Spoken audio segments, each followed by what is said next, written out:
All right. Hello, everyone. Welcome back to Camp Meadowview. The Game Master Monday presents Monster of the Week game that we're doing for the next couple weeks that follows these five wonderful people. I say that with quotation marks, possibly, not sure. Um, and what they do during their summer camp adventures. Now, today there's a lot of things going on. First thing being that it is episode 2. So this might not make sense if you haven't seen episode 1, but that's also up on YouTube, and this will be up on YouTube tomorrow morning. Um, Secondly, today is a holiday in the United States. It is Juneteenth. And what does that mean? I think Taylor had something she wanted to put out there for us. Yeah, about to give y'all a quick history lesson right now here. So if I'm looking down, I'm looking at my phone to make sure I hit all the bullet points. But if you guys don't know, June 19th is Black Independence Day. And I know a lot of people be like, oh, don't you already have Independence Day July 4th? Yes, that is true. That's also Independence Day. But during that time frame, slaves was not free at that moment in time. So yes, the Emancipation Proclamation did happen during that time front, but it did take 2 years to tell the whole nation that slavery was abolished because cell phones and stuff was not invented at that time to spread news and stuff. Which that proclamation freed over 3 million slaves at that point in time, but there was still over 250,000 slaves in Texas. And then finally, it reached to Texas, which was the final state to abolish slavery completely in 1863. So that was officially our day of freedom. And it was just kind of crazy that it took 2 years to do so. But that's why we celebrate Juneteenth, to celebrate our freedom and to end it with the quote is nobody is free until everybody is free. And that is a wonderful quote to end it on because it's a very true thing and it continues to be true today. It was true then, true today, true tomorrow. And it's something we all need to keep in the back of our minds. Not even the back, in the very forefront of our minds. Um, on top of it being Juneteenth, or because it is Juneteenth, we all, with Taylor's help and with community help, we all wanted to set up today's stream to be a charity live stream. We have selected the Marsha P. Johnson Institute as a beneficiary for the stream. The Marsha P. Johnson Institute is an institute that aims to protect and defend the human rights of Black transgendered people in the United States. They do this by organizing the community, advocating for their people, and creating an intentional healing community, developing transformative leadership, and promoting collective power within the Black and the Black trans communities.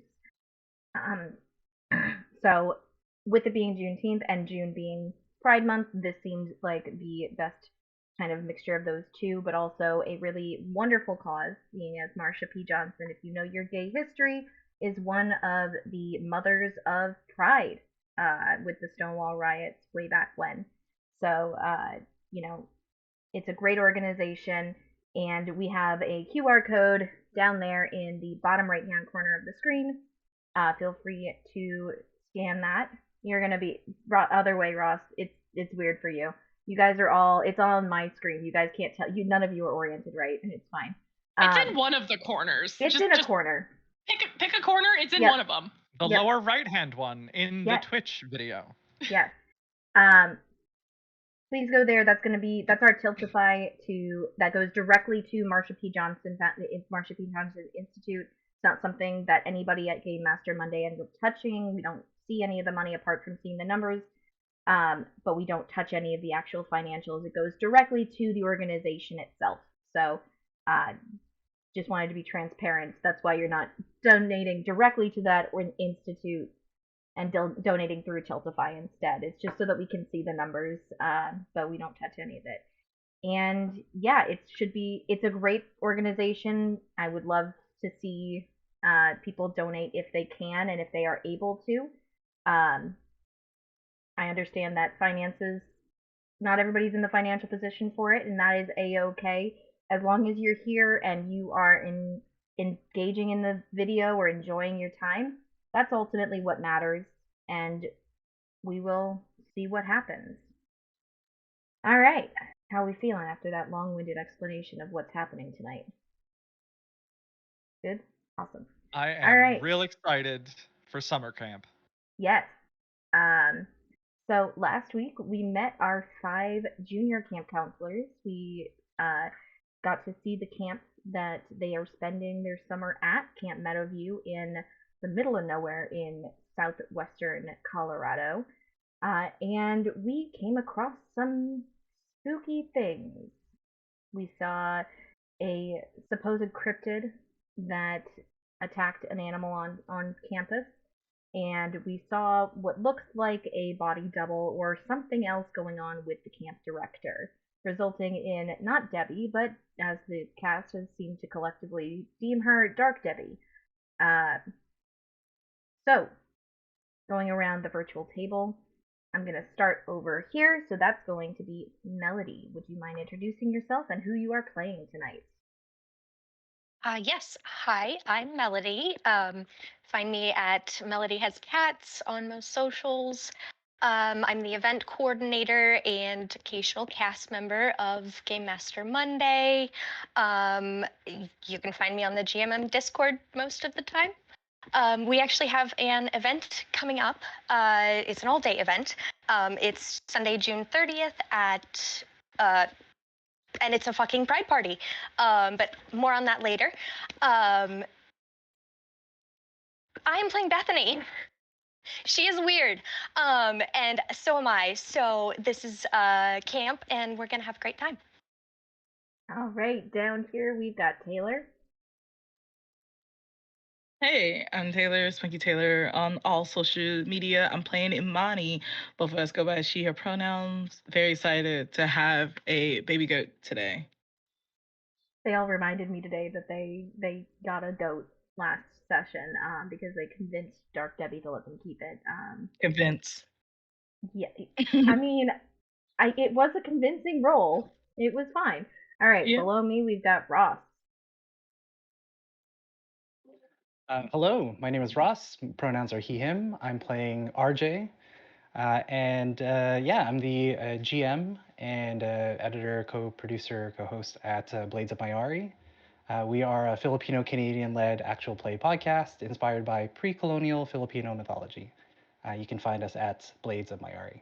Oh, also vote for us if you're interested. Yes, we have we multiple Crit Award nominated people. Both Woo! we've got Blades of Mayari for their sound design, so vote for them if you have listened and you enjoyed it. And then we'll get to Juicy, but yeah, we've got Juicy Garland, who's also Crit Award nominated, and we are hosted by a Crit Award nominated show. The Yeah. show and It's produced by Crit Award nominated hosts.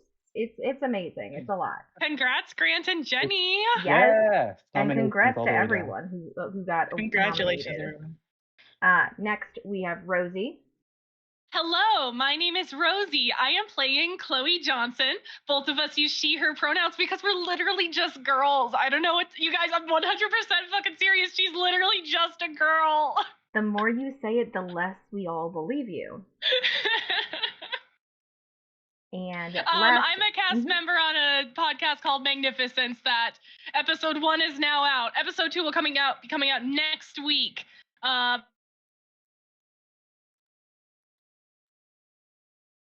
Oop, did Lex freeze? I think I accidentally froze for a interrupted Lex second. and just No. killed them. No, Okay.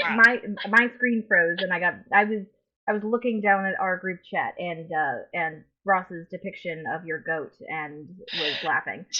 Yeah, JFK the goat, who is our new Scooby-Doo companion. Yes. We can share it on the Game Master Monday Discord. So if you're not, Yeah. Definitely. Do you mind just repeating your little spiel about Magnificence for a second? Because I don't know if it Yeah. shows on the actual stream, and I Sure, don't want to so shortchange you. I am a cast member on a podcast from Tabletop Tailspinners Network called Magnificence. It is a dark fantasy Dungeons & Dragons 5th edition campaign. First episode is now available wherever you get your podcasts. The second will be coming next week. We had a slight delay because our the upload can't happen because our GM's Wi-Fi is gone temporarily. So you're going to have to wait. Sorry. I appreciate the warning because I was very frustrated last Friday when it didn't come out, and there was no We're doing notice that our it was an best. every other week kind of thing. But it is what it is. Last but certainly not least, we have Juicy. Hi, yes, I'm Juicy Garland, Boston area drag queen and super nerd, and part of Tabletop Spinners in the cast of All Our Faults, where I play the most obnoxious, most horrible sad boy Michael the vampire. Listen today to find out if he's dead.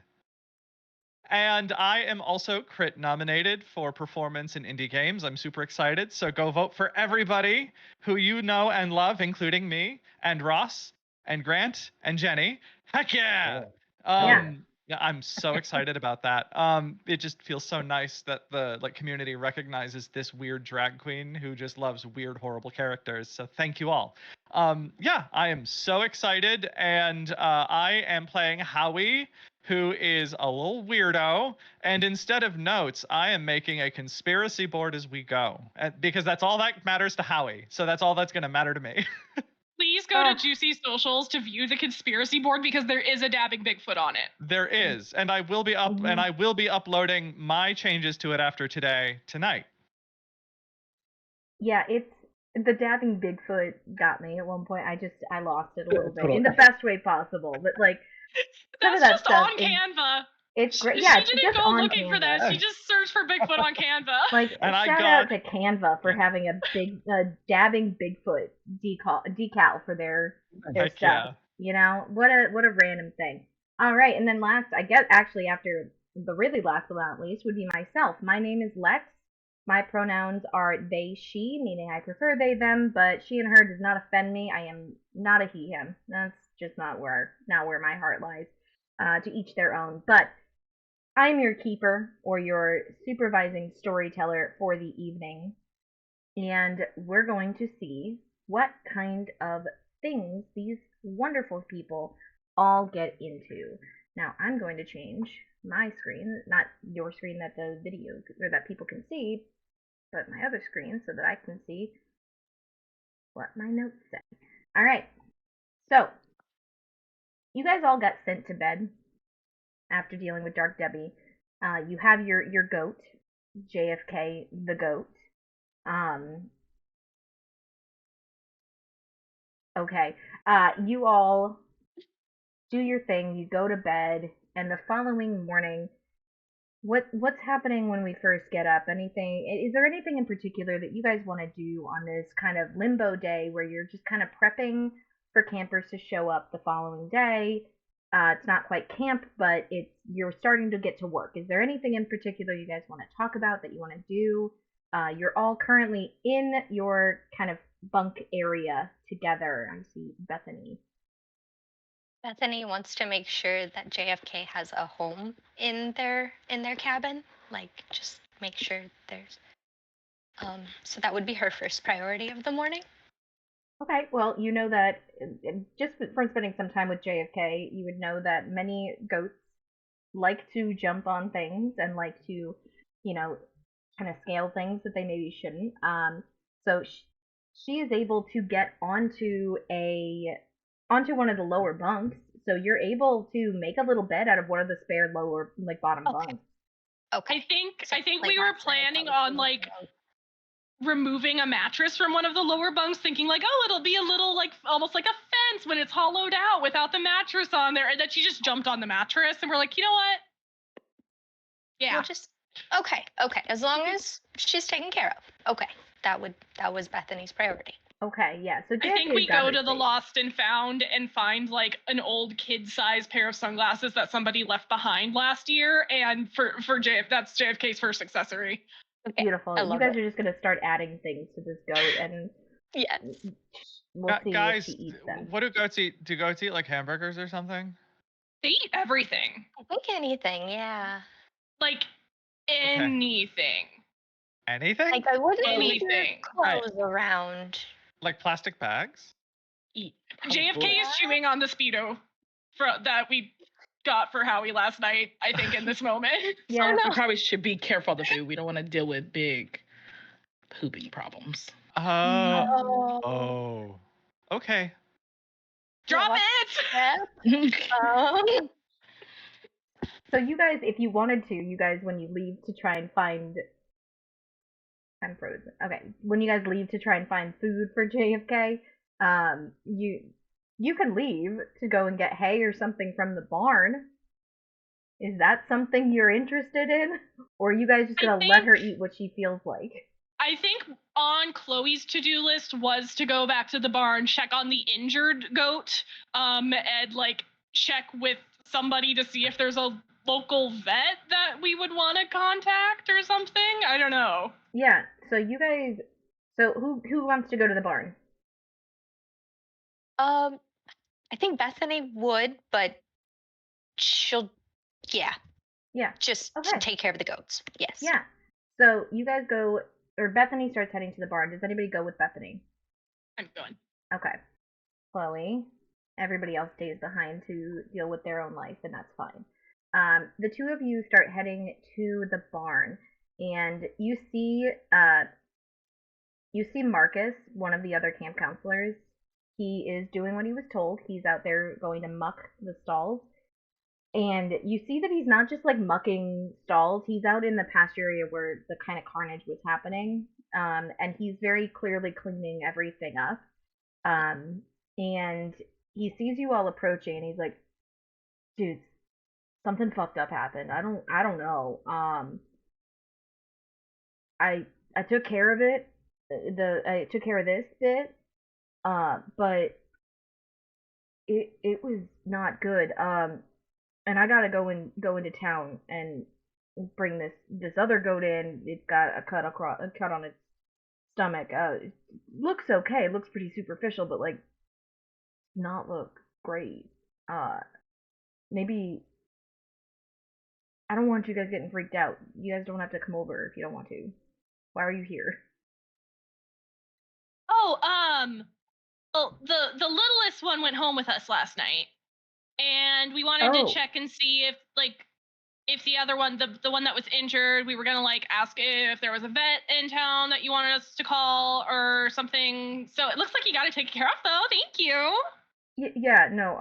I'm glad to know that the littlest one is safe. Very safe. She's very safe. She's very safe. She has sun protection too now. With my life. He looks at you, And Bethany, and he's like, yeah, that sounds fair. Yeah, I don't know what happened. I mean, the gate was locked when I got here this morning. Locked? It was a cat dog It was shut. thing? It was shut this morning when I got here.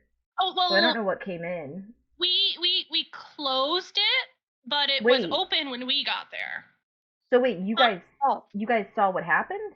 We didn't see it happen, but didn't Debbie tell you? We're the one who found the thing.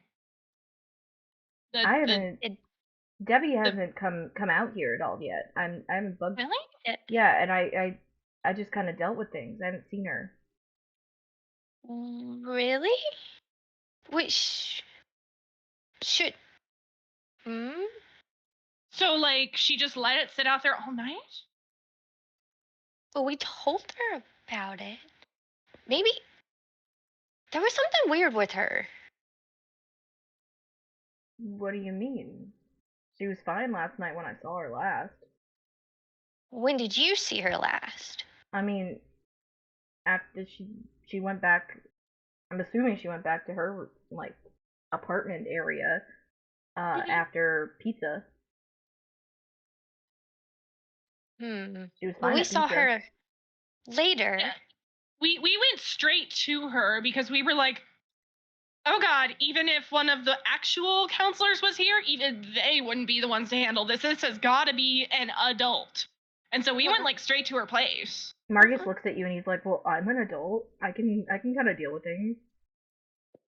And you're doing a fine job. I mean, that's. But we needed a Debbie adult. We needed a Debbie. A Debbier? A Deb. But she wasn't like herself. I mean, she's probably really stressed. I mean, camp's starting up. She's got to deal with the logistics. It's a lot of stuff going on, and plus, you guys are here, and that adds a level of stress because even though you guys are helping, you are I still was gonna kids. say we should be helping. Well, you guys are Yeah. kids. You're still kids though, and like we haven't had junior counselors before, so it's a different kind of dynamic. And like, so she might just be stressed. I don't know. I think somebody should check on her. I'll Yeah, check on her. like We can check on her leaving later. a Or desiccated corpse of a goat out in the open when you know it's there, and like that should be like a little higher priority. I can't tell you. I mean, I like didn't on the know bright about side, it. she probably got a really good night of sleep, right? I don't know. That's I true. mean, what? I'm gonna take care of things here. What You should we sound grab for it's. JFK? I'm sorry. Who? Yeah, can we ask him Tay to go? Our goat. The goat. The little goat. Look, I know I wasn't good at U.S. history, but I know JFK was like Her one of the name is presidents John at F. some point. Kennedy. You named a goat after an assassinated U.S. president? Oh, I didn't name it. Howie named it. Yeah. That makes sense. That makes a lot of sense. Juicy's face. I guess if you need some hay, you can just grab what you need. Everything on everything inside the barn looks good.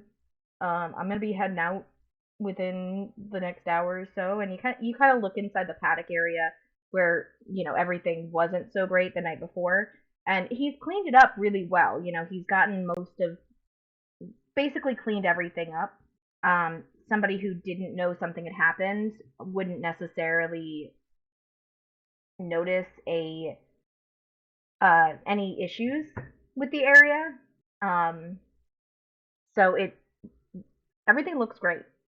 There's nothing kind of triggering in that area now. But so you guys go grab some hay and head back towards JFK. What are the other three up to? Bethany, tell me more about your friend. Pulls out a notebook. Oh, Tabitha? Yes. What about her? Just tell me more about her. I don't know her, and I want to know more about her. How did she pop up? What does she do? Is she a Yeah. ghost? Is she a ghost? I thought that they knew. You didn't know, Howie? Oh, right. Oh, wait. You two were out of the cabin. Sorry, my brain is dumb. I assumed that this was like all us sitting cross-legged in a circle I on the do. floor of our cabin, Moving feeding back JFK together. hay one piece at a time. Yeah, my Yeah, brain took yeah. a leap of logic. Okay, fine. Then No worries. that's our fiction now. Okay, so tell me. I want to know more about your friend Tabitha. Well, she's kind of always been like 7 years old, like since I was really little. Okay. She's never gotten older, but she's always there, and we talk. With no, we talk with our hands. And she likes to walk through walls. I don't know what she's doing right now, but You kind of she's see a that ghost. she's like jumping on the bottom bunk of a bed, so her head is poking out the top, like she's okay. passing through the top bunk and Oh, like just jumping I just can't partially through. see So it from you just here. from where you're sitting, all you're seeing is like her jumping and like her torso getting shorter periodically as she jumps. She's over there. Oh, okay. She's jumping on the bed. Is she a ghost? I don't think so. She's just always around. Oh. I thought she was my imaginary friend. Huh. I can't Like, see is her. a telekinesis Tabitha carrying things for you? She can't carry anything. Wait. Now But I I'm can. double confused. How did you learn that? It's so cool. How are RJ and Imani It's doing magic. with all of this? Are they just dumbfounded? What's going on through their heads? RJ's not there. He would have been at the kitchen prepping already Gotcha. at this point. Like super early. Gotcha. Yeah. So So RJ Yeah. left like right as everybody got up and rushed off to the kitchen. Yeah, you Imani, would have saw like the denim vest that he was wearing. He would have been around JFK, and then he would Oh, have left. Yeah. cute. I Uh, feel you like said Imani Coach would can be. eat anything, right, Amani? I was gonna say Imani's probably not there right now. Oh, She's probably at the lake. Probably at the uh, lake prepping for water activities. Yes. yes. Okay. So you guys are having this conversation in the cabin. We'll kind of swing over to Imani for a minute. You're over at the lake getting things together, and you see Ella, the one of the other counselors. She's kind of helping out with some of the water activities stuff, and she's starting to pull, kind of haphazardly pull like canoes out of one of the sheds. And I say haphazardly because you kind of need two people for that at least. And she's kind of just doing it on her own, and yeah, um, you just see her doing that. um, I feel like Imani would like walk over there and be like, "Let me help you with that," and like use her unholy strength ability to lift it up herself. I just need to make sure I do it right. I can All roll right, plus roll. weird. I guess so. I know it's a kick some ass kind of attack, kind of move, but I'm gonna let you roll kick some ass just to see if you can Yeah, it says I do can this. roll weird instead of Yeah, tough. yeah. You Yeah, roll plus weird instead of plus tough. So why don't you roll kick some ass and see if you're able with this to pick up a canoe one handed. that's 9 plus 3, 11. Yeah, so you're able Yes. to you kind of like you're able to like double fist it. You're able to grab two canoes each. And you're like Let's hauling two go. canoes. And Ella just kind of looks at you, and she's got these like big doe eyes, and she just looks at you, and she's like, "Monty, what the fuck?" I'm just trying to help. No, but like, all right, heart to heart. Last year, you were kind of rough. You were a scrawny little kid, a lot of braces, a lot of the hair was look.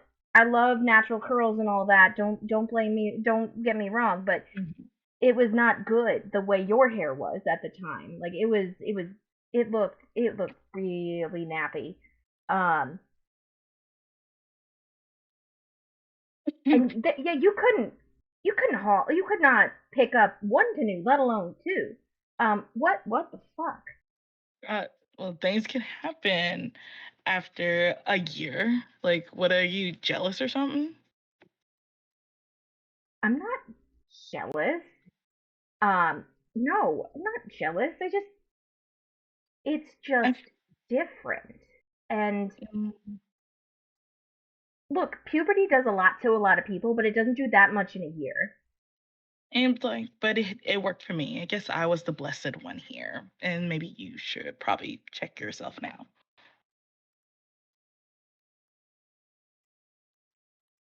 She kind of like stands back for a second because she was genuinely like just kind of like curious about it. Why don't you no, you're not trying to get her to do anything, so I'm not gonna have you roll. But she just kind of looks and she's like, okay, I'm just saying, like, I'm glad it worked for you. Like, I'm are glad you? you're doing better, and I mean, you weren't doing bad, but like, I'm glad you're doing better. Um, okay. Yeah. Do you want me to help you with anything? I mean, I was doing stuff and you were helping me, but like, do you want me to help you with anything? I was like, we're just setting up the canoes, right? I was like, I think I can take care of that. Sorry, could you guys hear my cat Willow screaming? Okay. Okay. Good. Can you stop? No, she's just screaming at me. Um, Ella looks at you and she just kind of is like, yeah, I guess you can just kind of set them up over there. And she kind of points towards the dock. But right before you get to the dock, there's some spots to kind of store them. And she goes over to organize or reorganize the like life vests and things that even though they're supposed to wear them, so they have them there because people are supposed to wear them. It is the ambiguous 80s, 90s. Who's wearing a life vest? These kids can swim, right? Um, Hopefully. Fingers crossed. But we'll see. But yeah, she goes to organize that stuff and is just kind of giving you like side eyes here and there, confused about the whole interaction and why you're acting this way and what changed for you. Yeah. So she's definitely feeling some sort of way about it all. Um, RJ, we'll jump over to you and you head to the kitchen first thing in the morning. Is there anything in particular you're trying to do? Um, I think it's hard for him to be here by himself.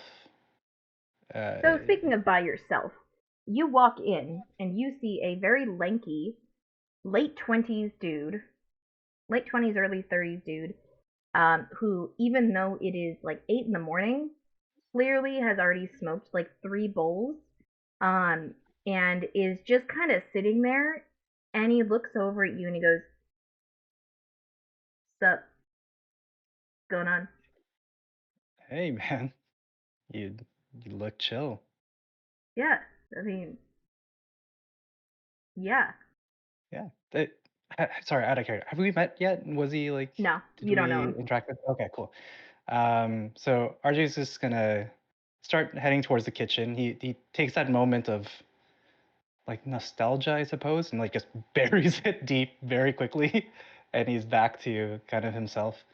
And yeah, he looks over to this guy and can does RJ? I guess RJ would have. He's familiar, so I think he would be like, "Hey, man, do you need some water? I'm gonna get breakfast started. I can whip up a burrito or something for you." Oh, burrito sounds really good, but like, are you working here this summer? I thought that was my Yeah, yeah, job. yeah. And RJ starts like taking off his stuff and grabs like a towel nearby and it's like, "Yeah, yeah, I'm working in the kitchen. Um, if you whatever you need, let me know. I'm just gonna be prepping for the counselors and I gotta get Prep. stuff ready for the kids tomorrow. I think they're coming in, so Oh yeah, Debbie did tell me there's gonna be somebody here. yeah, yeah, yeah. Sorry, Oh yeah, what's your? yeah. I'm Uh, RJ, by the way. RJ, yeah, cool. My name is Silas. Um, So, yeah, yeah. I've been doing this for I don't know, like 9 years, almost 8, 9 years, something like that. I don't know. Cool. Right. Yeah, Um, you seem like a go-getter. Uh, uh, that sounds like a kind of. lot of work, bud. I'm gonna show you. I'll show you. He like kind of gets up, and in that kind of really slower way, he just kind of walks over and he pulls out, from this pantry area, he pulls out like dehydrated eggs, the instant mashed potatoes, not like the decent instant mashed potatoes that like you can actually like. The instant mashed potatoes that you're like, this tastes like if you mixed sawdust and water and just tried to whip it Yep. up. That's what this would be. Um, Yeah. but it all looks like a lot of beige, and he's like, yeah. So makes it really easy. All you really gotta do is pick. It's a meal. So you pick Right. which one you want to do. Are we doing eggs? We doing hot dogs? Something quick, easy, and then you boil water. That's step one for everything. You boil water, and then you pour your Right. choice in, and voila. Mm. So sorry. Just to go back in the steps. This is food. I mean, technically, Okay. Cool. Okay. Yeah, no, I can do that. I don't I know can if get we that have stuff started. for burritos. I don't think we have the flat Uh, bread things. Is that called? yeah, maybe and RJ starts looking around to see if there's like any other ingredients like flour, salt and pepper, fresh vegetables, So fruits, you do like in the food. pantry you find like a lot of non-perishables. So you do find I know that flour does perish. So But this but you one is do kind of find the fresher military flour. grade. Yeah, you do find Yeah, yeah. more flour that's fresher. So somebody other than Silas must have ordered this. Um, but you don't find fresh vegetables. You find like canned vegetables. You Yep. find a lot of Make that like work. that sort of stuff. Make that And work. so in the pantry you do find salt and pepper. It is behind the fabled locked spice cabinet. Right. Um, so you can kind of see it. It's like a panel glass, but it's almost like security glass. So you're like, I can't just break it and pull it out. It's you'd have to be able to unlock this, and you don't right off the bat. You might not know where and like, know how, but yeah, you can see it prompting you from behind security glass. Okay. So there's no like padlock or anything. It's actually a cabinet with a handle that's a lock, like Yes, a heavy duty. Okay. yes. RJ will look at it and be like, "What the? I just need salt." Is Silas that kind of right? looks at you and he's like, "Yeah, I don't know why that thing's been locked since before I got here. I mean, the stuff tastes pretty good as is. Salt adds a little too much, I don't know, like spice to it, so like might be too much." Salt is. Thanks, man. I think I can take it from here. And RJ starts to like get a bit of flour, gets some of the dehydrated eggs, mixes it with water, starts to make like a really simple like dough to make that flatbread. And he's like, all right, I guess I'll just make tortillas. Or yeah, okay, I'll just make some flatbread. So he starts making that. He grabs some like the pickle water that's a little salty. Yep. I'm like, I guess it's fine. And he starts putting it in, tasting it so that there's a little bit of flavor in it. And he's starting to like, he's like trying to mix it all together. He's like, all right, I'm gonna have to try and get this, and we'll just, yeah, this is fine. This will work. Um, Silas, do you know if there's like tomatoes? Oh, the jar back there. Yeah, I mean, Yeah, honestly, if you need anything, if there's something else that you really want, yep. we can try to order it. I mean, I do like weekly orders of stuff. Oh, I mean, I don't really do it cool. because I just kind of like order the same thing. But Yeah, totally. Vegetables and eggs. That'll get us by, I we think. got eggs. You just gotta add No, water to like them. in the shell eggs, if that's But those possible. go bad. Not if you eat them. So let's try and get them. Yeah, let's. I can.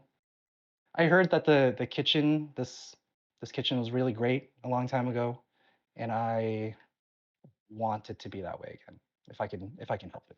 So Yeah, I did hear a bit about Mrs. Alvarez. She was the old chef. She was great.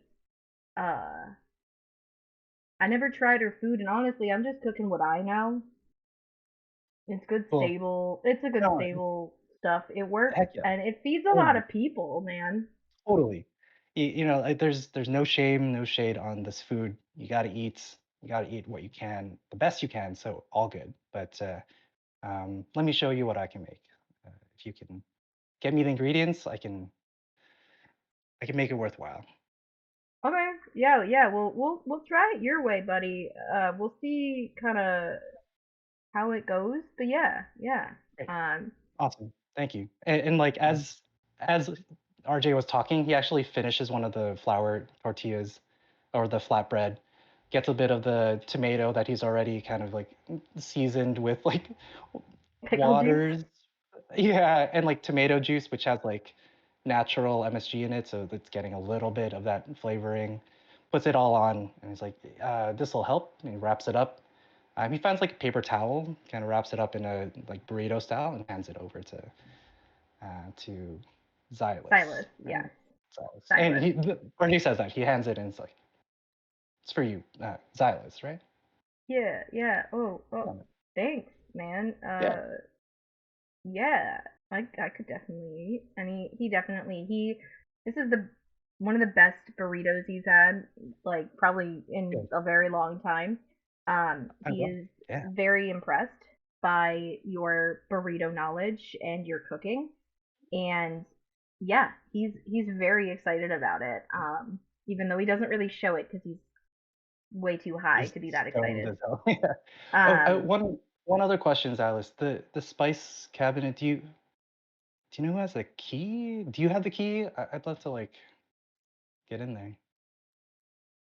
it might be like stashed in a bunch of old like stuff in there. I mean, there's like Oh, books and things and like little boxes. I never went through it. I'm not paid sure. for it, so I'm not gonna go through it.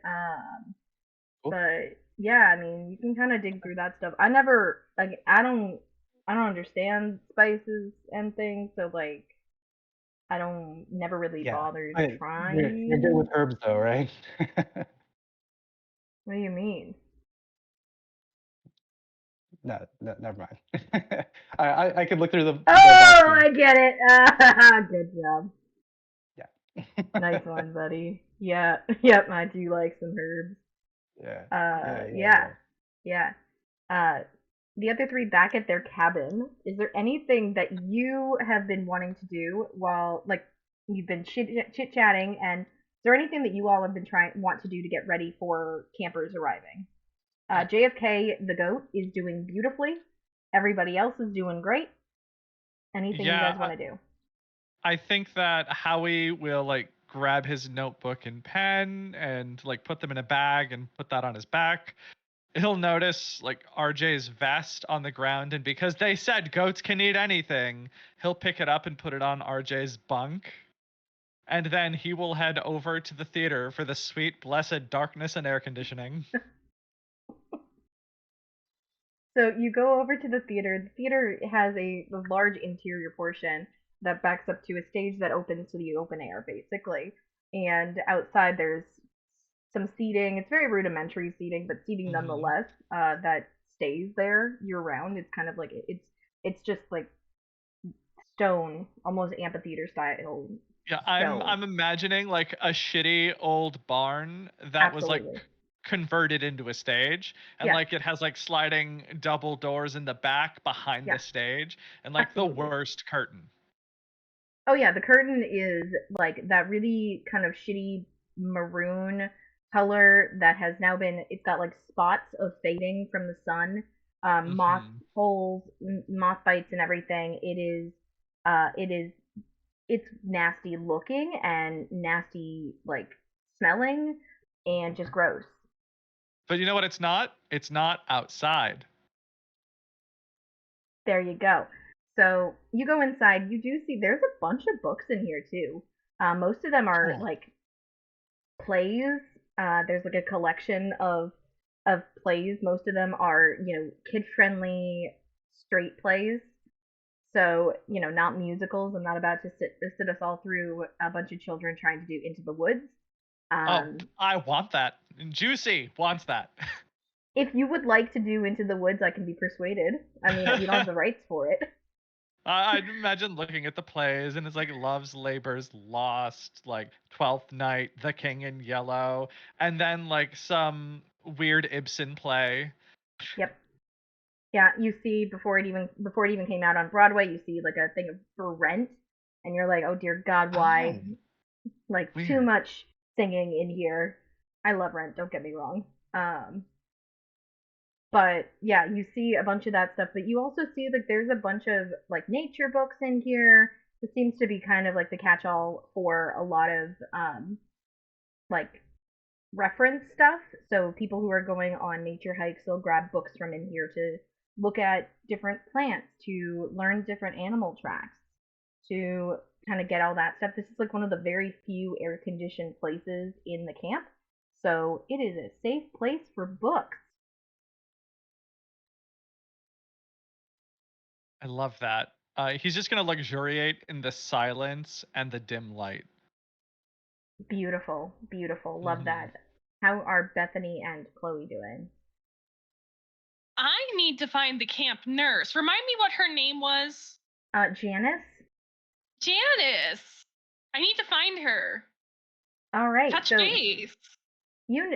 so Debbie, be it normal Debbie or dark Debbie, did mention that Janice stays in the admin building and doesn't really like to leave because that is also one of the second of the two places on camp that have air conditioning. Um, she does not like to leave that space. So you head over to the admin building, and on the base floor of the admin building, it's basically a large kind of meeting hall area, but there are a couple small offices down there that mimic some of the ones upstairs in terms of how dark they are. They're all hardwood on the bottom floor. The top floor, if you recall, there was that kind of gross carpeting. Um, but that's upstairs is also where some of the staff quarters are. So RJ, that's kind of where you likely would have stayed at one point or another. Um, and that's where Debbie and Janice stay during the night. You see the light for one of the offices is turned on, and you hear periodically as you walk towards that office a hacking cough, just a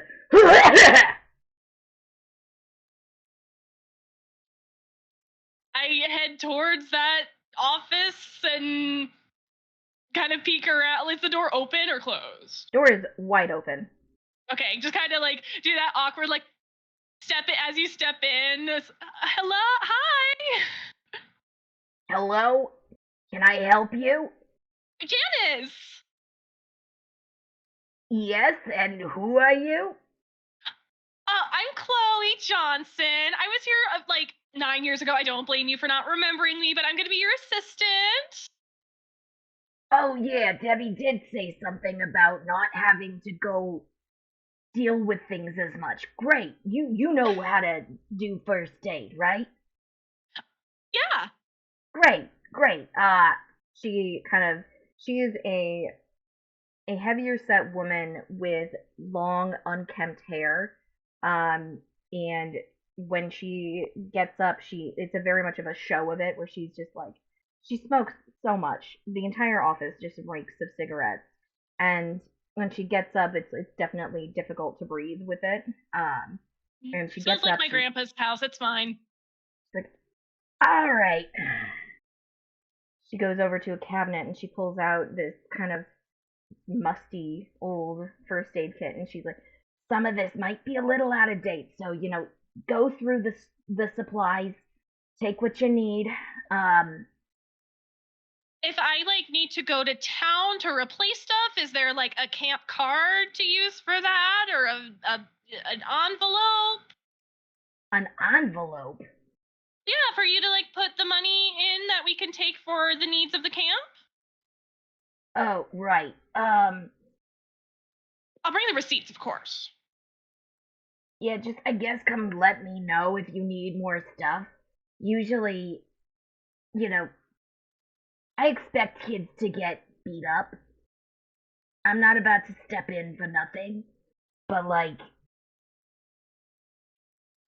I guess if you need more stuff, you just tell me what you need, and I'll give you some money for it, I guess, and we can Okay, expense kids it. are kids are like so resilient. If you just go like, "Do you want me to cut it off?" Suddenly it doesn't hurt as much Oh, anymore. I know. I threaten to put it in a stew every once in a while, and they go, "Oh, it's fine."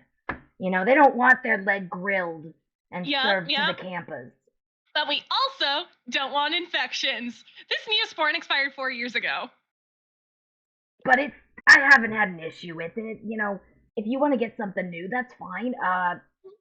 You know what? Here, she pulls out like a $20 bill, and she's like, "This should cover most of what you need." Um, she kind of looks you up and down. She's like, "You got a lot of spunk, don't you?" You. Good for you. Just,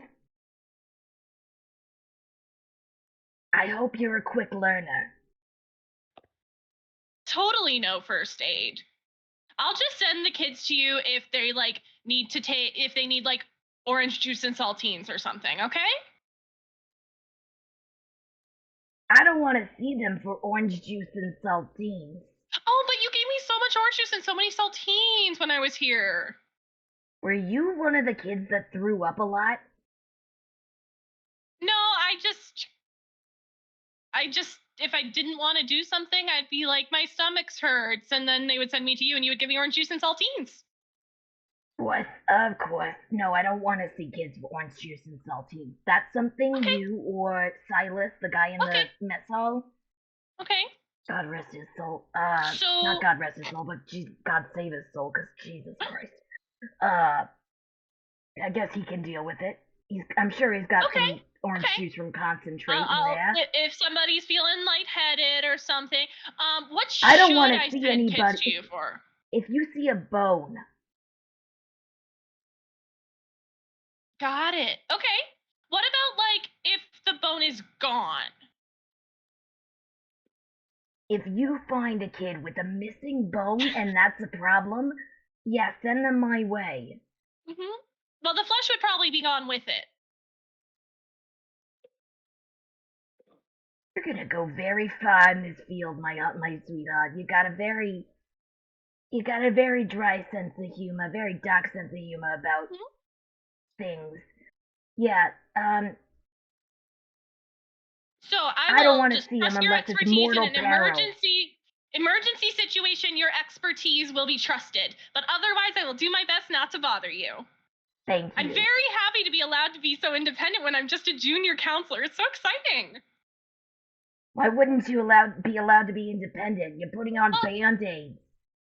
Well, like all the full counselors keep being like, "You're just a kid," so it's nice to be trusted with some responsibility. If I trust you, it means I get to do less work and stay in the air conditioning.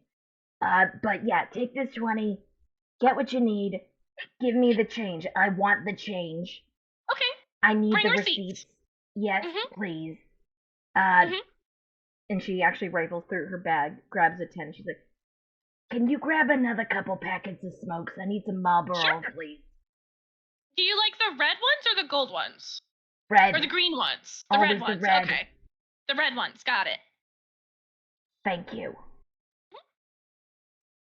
And she kind of shoos you out of her office and goes back to. I make sure I take like the whole first aid kit. I imagine the plastic is so yellow. Yep. Everything so in yellow. it is at least a couple years old, if not older. It is very poorly maintained. It's surprising that kids haven't developed gangrene from some of this equipment. I'm just gonna go to a gas station and buy like a pre-built first aid kit and just just dump everything out and replace all of it. Get new tweezers, ones that aren't rusty, whole 9 yards. Yep. How's Bethany doing? Once, go ahead. Once the crew gets back, I was just gonna say, once the crew gets back together, I'll see who wants to go to town with me. Yes. Bethany, how are you doing?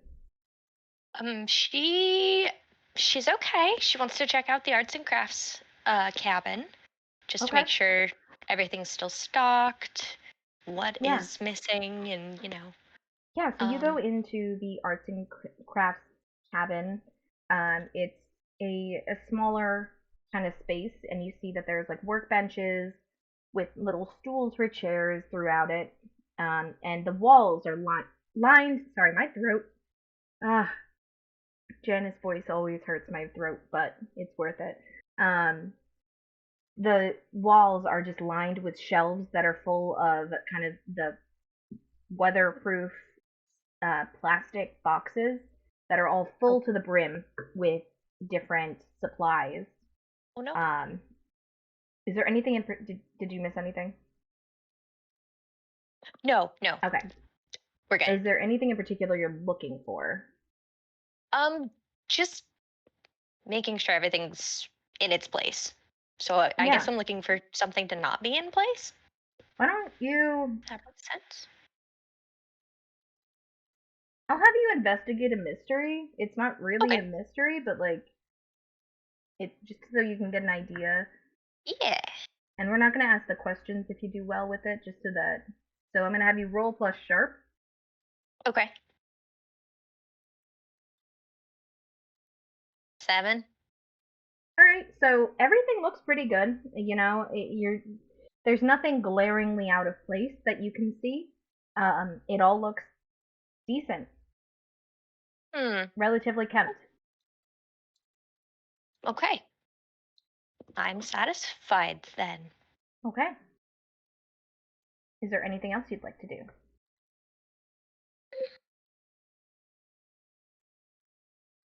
This time. Okay.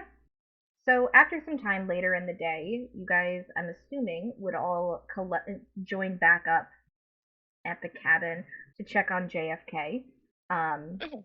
I'm assuming that's going to be our joining thing, I guess, is the goat.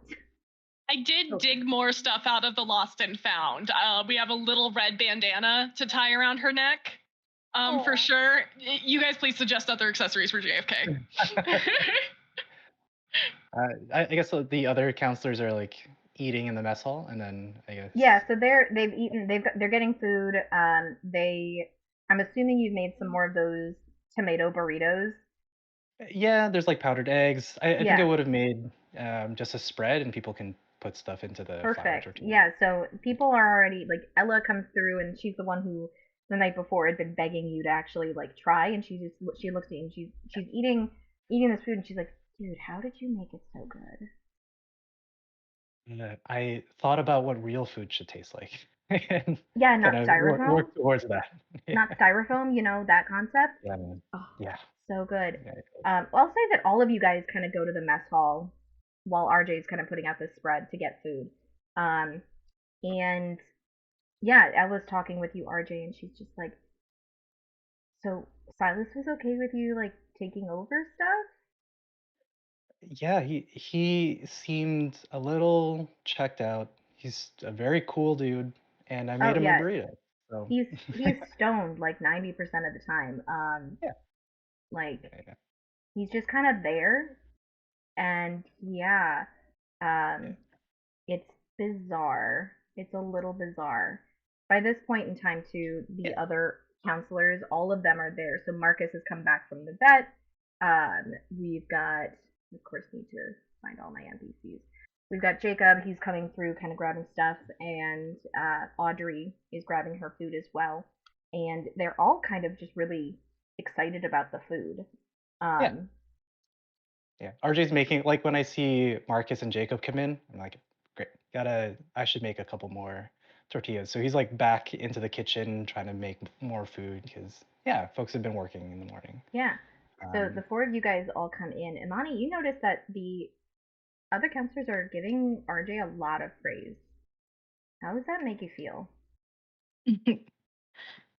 That makes like Imani a little bit jealous because she was just like she worked very hard to make the lake look nice, and she felt like she got interrogated more than having praise on doing that. But yeah, I think Imani would sneak into the back kitchen area and try to find a very old secret snack area so she can get granola bars or something sweet. Probably a year old, but she doesn't care. I I think as like the four of you are walking in, I'm getting food out and then when RJ doesn't like clock Imani, he thinks for a second and opens up like a can of like peaches, starts grilling that quickly, grabs a couple tortillas, and there's like yogurt that's like right on the edge of not being great anymore. I'm like, that's fine. Puts that, so It's a good thing he's a essentially makes season. like a Yeah. sweet, yeah, like a Little sweet. flavor. Yeah, yeah, it has character. But he makes like a sweet kind of breakfast burrito, and kind of without like breaking a sweat, he places it kind of in the direction that you're walking, Imani, and just puts it down, and then goes back, and he's continuing to make and prepare food. If I catch a glimpse of RJ, I do want to touch base with him, and I'm probably if I see Bethany, I'm like, oh, come on, we gotta the gates. We have to tell him about the gates. Because you weren't there when we returned to the cabin earlier, so. Yes. We have to find Imani too. So we're like very much kind of barging into the kitchen where nobody else but Imani kind of snuck back there, but we're just walking back there. Out in the open. So RJ's like, oh, yeah, no, I need help with the dishes. Sure. Hey, Howie, can you help as well? I could use a hand. Bethany's like, yeah. Is there enough food? I have more here. Don't worry. Okay. Good, because I'm like really hungry. Yeah, sure, I'll help. What do I need to do? And then as like Howie comes into the kitchen, RJ kind of ushers everyone, if Imani wants to join as well, to kind of a central like stainless steel table. Like we can. It seems like you two have something to say. What about we can't like we have to look like we're doing stuff otherwise. Okay. Imani didn't care. Just is eating her burrito while everybody's working. Just in there, but in the back there, it's like okay. Okay. I like grab a bunch of like paper napkins and I'm pretending to fold them, but they're paper napkins. They're already folded. RJ's like whipping some more like powdered eggs. So when we went, oh, go ahead, please, Juicy. No, Howie's just like in the background with like a wooden spoon, just like stuffing his face full of powdered egg that's been cooked. Okay, good. I was gonna say it's been cooked at least. Yeah. It's like the like basin of cooked powdered egg. He's just like shoveling in his mouth. He's so hungry. These are like industrial sized pots, like the big pots that like if you had that in a house, like a typical house, it'd be like a lobster pot. You know, it's only meant for those big things. So I'm literally imagining I grew up going to church and like my church's kitchen in the rec center where we do like group dinners. Yeah, exactly that. But like he's like shoveling them down. Like the only reason he came over here is because he realized he didn't eat breakfast. Mm-hmm. And this kid eats like a horse and never puts on weight. He's like trying to gain weight and can't. Lex, is there instant coffee somewhere? Like the grossest, oldest instant coffee? Oh, absolutely. There's like some of the Nespresso, the Nescafe stuff, but it's definitely like at least 7 years old, and like it's honestly laughable, or it's honestly impressive when you see instant coffee that's almost out of date, because you're like, who has this 500 years? Like this stuff lasts forever. How is this almost out of date? So you find some. It is in it from what you can see. It is in good shape. Can I have this? I found some honey that crystallized and just like. Oh no! I think she takes it black. I put this in my bag. I'm gonna give it to Janice later. Got it. Okay. So RJ speaks kind of under his breath as we pretend to do stuff. What is going on? So like when we went to get hay for JFK, Marcus was cleaning up. It was Marcus, right? Yep. Yeah. Marcus was cleaning, like mucking the stalls and stuff, and he said that the gate was locked when he put the goats in there before everything happened, and it was unopened. And I don't know if the two-headed thing has thumbs. Didn't we lock it last night? We closed it again, but it was open when I got there. It was open. I closed it before you guys came over. Sorry. So basically, Marcus locked it. And then when you guys found the goat, the gate was open, and then it was closed when you guys left. So you guys closed it when you left, but it was locked. Yeah. Before you guys, it was supposedly locked by another counselor before you all went there, before the event occurred. The attack. So do you think the thing had thumbs? Howie, do you think it has thumbs? Yeah. I mean, Bigfoot has thumbs. But wasn't this quadruped? Yeah. I mean, it means thumbs are possible. So it could be like all fours, but it could still have thumbs. Yeah, it could. It could. Please wait until swallow and then speak. Okay, fine. Whatever. Just we don't know what That's it was. gross, I Howie. think it might have been a chupacabra. I have never heard of any chupacabras having thumbs, but I could look through my network, find that out. Yeah, I bet someone So- knows. there were multiple heads too, right? Like, was I the only one that Oh. saw that, or Nothing Imani saw it. Like, Yeah. but yeah, Imani. Yeah, Howie didn't. Wait, it had two Yeah. heads? I think Bethany. Yeah, it, Yeah, Bethany saw it. Bethany we definitely saw it we had too. conferenced about this, I believe. Like we. yeah, because Tabitha. Yeah. Tabitha told saw all. Yes, and yeah. communicated. Yeah. Yeah, we were filled in on everything we knew that night. Okay. Yeah. Could I can't use the internet, but could I maybe go through my my memory of my zine to like Howie's mind help palace. identify this thing? Howie's I Mind can Palace roll. is organized like the old, or not even old, because a lot of libraries still do this. The little pull out reference cards to show you where things are. That is Howie's the Mind Dewey Palace. decimal cards. Yes. His is organized by Library of Congress. Yeah. But yeah, can I use NetFriends and just sort of go through my mind palace to figure out if I know something about this kind of monster? So net friends.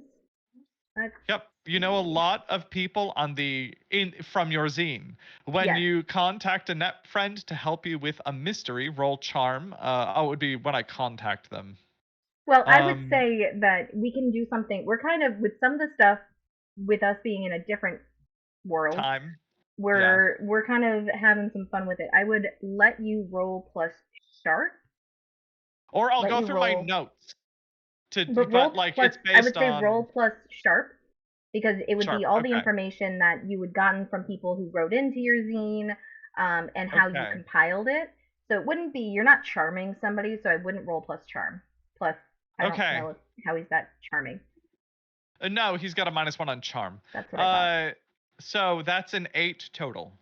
Okay. We love a success with consequences. Yeah, so you get some of it. Like, you're kind of thinking, you're like, all right, this sounds like something. And it's one of those things that itches in the back of your head, where it's just going to drive you a little crazy for some time, where you're like, I know what this is. Or at least I know what kind of a thing this could be. But one thing that does stand out to you is one of the whole points of a chupacabra. So chupacabra, the name itself, is 2 words. Chupa and cabra. Chupa in Spanish means to suck. Chupar. Cabra is goat. So goat sucker. So when we looked at this incident, when we looked at the goat, one of the questions you asked way back was, is it exsanguinated? It was not. Right. And so you can pretty confidently say that this is likely not if it's a chupacabra, it is not a traditional chupacabra. There's something different about it. And you know that, at least from what you've heard, chupacabras are more dog-like creatures, and they have one head. Yeah. So I don't have any clarity on what it is, but I know more about what it's not. Yes. Okay. All right. Then I just shove the wooden spoon back into the eggs, and I look through my notes. I'm like, I have no idea what it could be. It's not a chupacabra, I guess. If it's got 2 heads, but we'll figure it out. Bethany, oh wait, I'm gonna let you guys talk a little longer. Go ahead. And so Imani would chime in and said, well, I don't trust Debbie right now. She will chime in. I propose that we break into Debbie's area. Yeah, she didn't tell Marcus what was going on. Marcus just found everything and didn't know about it. Really? Yeah. That was the other thing. I'm so sorry. I completely forgot. I just imagine Bethany's actually doing the dishes. Like, she didn't get the memo that we're just pretending and talking. So I imagine I love Bethany's, how she's the rich girl, but she actually does chores. Yeah. She doesn't. Money doesn't mean. Yeah. Yeah. She's not the rich kid to say. She's not the one to go, my daddy's a lawyer. She's the one who goes, oh, I guess my dad's a lawyer? I was like, I guess. Yeah. I get it. Oh, I know. It's just still very funny. Oh, yeah. So Bethany's doing the dishes? Yeah. Yes, she is doing the dishes. we gotta scope. Kind of be fun to. We know when. Do we know? Like, is there like? Does Debbie do like an opening speech or something still? Like the old director did, like the big camp welcome. So the three of you who were here last year would know that Debbie would typically do kind of an opening speech welcoming everybody to camp. And that would be something that happens after everybody's arrived. So that would be after tomorrow. And yeah, so you would expect that to happen. It would be a time when everybody collects out in the field. And they all kind of listen to her kind of put out what her hopes and wishes are for campers that season. And as we're having this conversation, I'm like, so maybe like when we know that's like a time we would know. When can you think of any other times we would know she's not going to be there? And I'm like just going through the cabinets, just like seeing what's in here, seeing what types of pots here, and I would like to use my move. Oops. So you're looking through. What are you looking through? I'm just looking through all the shit in the kitchen, just like the cabinets more so, like where they're storing the pots and pans and that kind of thing. My move reads, if you want to stumble across something important, tell your keeper. That's you, Lex. You will find something important and useful, although not necessarily related to your immediate problems. Yeah, so as you're ruffling through things, you kind of, you're going through a lot of stuff. You're opening up the pantry. You kind of ruffle through some of like the books and everything, and something falls out from the underside of one of the shelves. So it's almost like it's hidden up in the alcove, and it's a small book, like a small. It almost looks like just like a little hand, like a little book that somebody might carry Pocket with book? them. Yeah, almost. Yeah. Just a little tiny book. And if you open it, you realize that it is hollowed out, and there is an old rusty key inside of it. Am I aware that the spice cabinet is under lock and key? You don't know if that's a real thing. You heard the comment yesterday, but you don't. You weren't here. Like you weren't here for 9 years.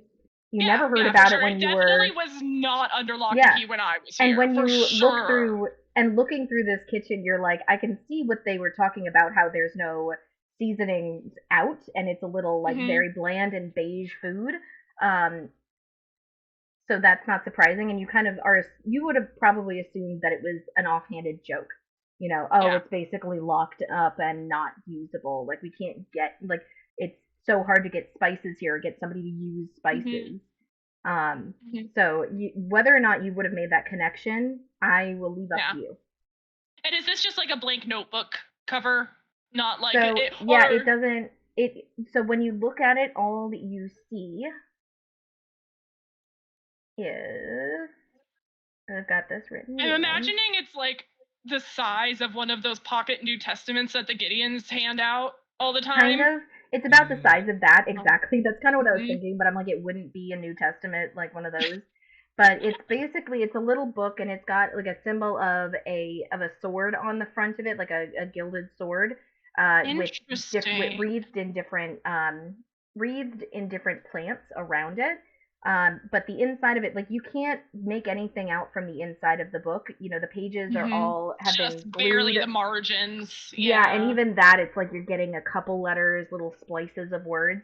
Nothing in this would indicate there's no name in it. There is nothing in it that would indicate who put it here, what it is, what it's for, and it's just you find this old rusted key. Guys, do you think this doesn't look like a Piper Spencer key to you, does it? This looks like an actual key. Yeah. Yeah. Sorry, can I see that? Yeah, I'll hand it to him with the book. Right. So RJ, I was trying to reach way back. There was some trays way back, and I was kind of on my tippy toes and reaching, trying to like scoop them up. And this also was on the shelf there. Got it. Cool.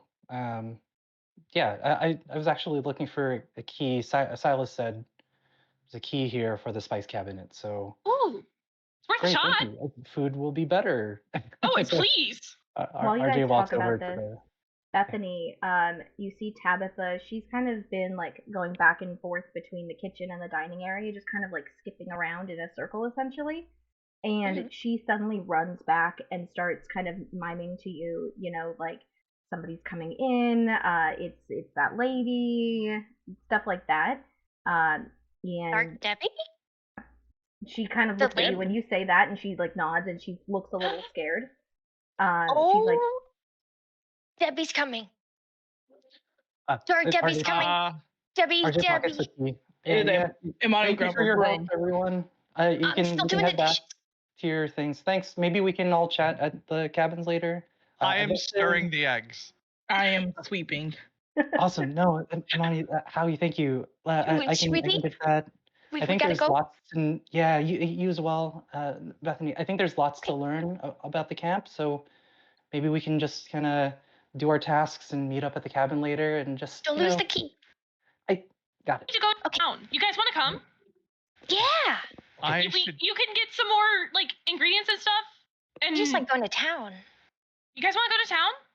Oh Yeah. crap, my car's not working. Later. I have a car. Thank I- God. What? Oh, that's right. you Yeah. came in here in the car, Howie. Like Howie was using my car. Sorry, I was RJ, really stressed. How many we people need can to you get see? we need to get some better ingredients for lunch. Sure. That sounds good. You should get out of Debbie the walks through the doors, and she kind of Okay. stops We gotta walking. go. When she comes in, the swinging door opens. She passes through, and she kind of just stops, and she goes, "Everyone." I'm just holding a ladle and I just put it in the front pocket of my overalls and then stick my hands on my hips. Hi, Debbie. I am Good stirring morning, the Debbie. cooked egg. Sorry, It is I needed a bit firmly of help this morning. like 12 o'clock. It is not morning. But okay. It looks like your encounter last night was taken care of. Hope you all are doing okay. Keep setting up camp.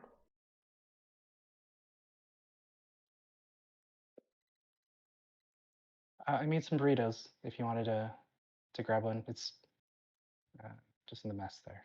She kind of Candace comes. asked me to She's make a like, supply run to town, so we were just coordinating that. Oh, okay. I guess she looks at I'm all stirring of the you. eggs. Do you say that out loud? Yes. And she looks at you, Hal, and she goes, "Good for you." You're so Yes. mean. You sound cranky, Debbie. Yeah. Menopause?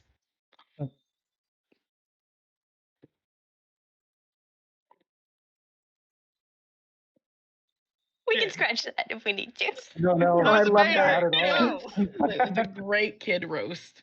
I feel like, Right? Yeah, yeah, look at your Chloe She actually stopped- does burst out laughing at that in character.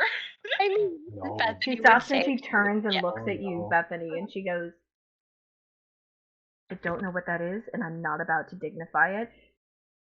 Go deal with whatever you have to do. I'll talk to you all later." And she kind of storms out after all of that tomfoolery. Wait, what's menopause? Oh, Oh. Okay. when you get really cranky, in your 50s and 40s, and So, Howie, Okay. girls get a second, like, you know how, like, we have puberty? Like, we've all been there? Women get that again in their 50s. but I'm asking you kindly opposite? to get out of my kitchen. Go. So sorry. On that note, as you all get out of the I still have kitchen, the ladle in my overalls pocket as we're leaving. as you guys get out of the kitchen, I would like to just take one quick pause and just say we have hit the goal of $100 for the donation tonight. So Yes! that is Thank amazing. you so much. Yes, Thank thank you. Thank everybody who has donated. That is amazing. It is. I want So art great. of JFK in the Marsha P. Johnson flower crown, the hell yeah. iconic photo of her. Oh, Yes. That doable? okay, Ross, get on that. That's your job. You're our Wow. resident Got artist. this.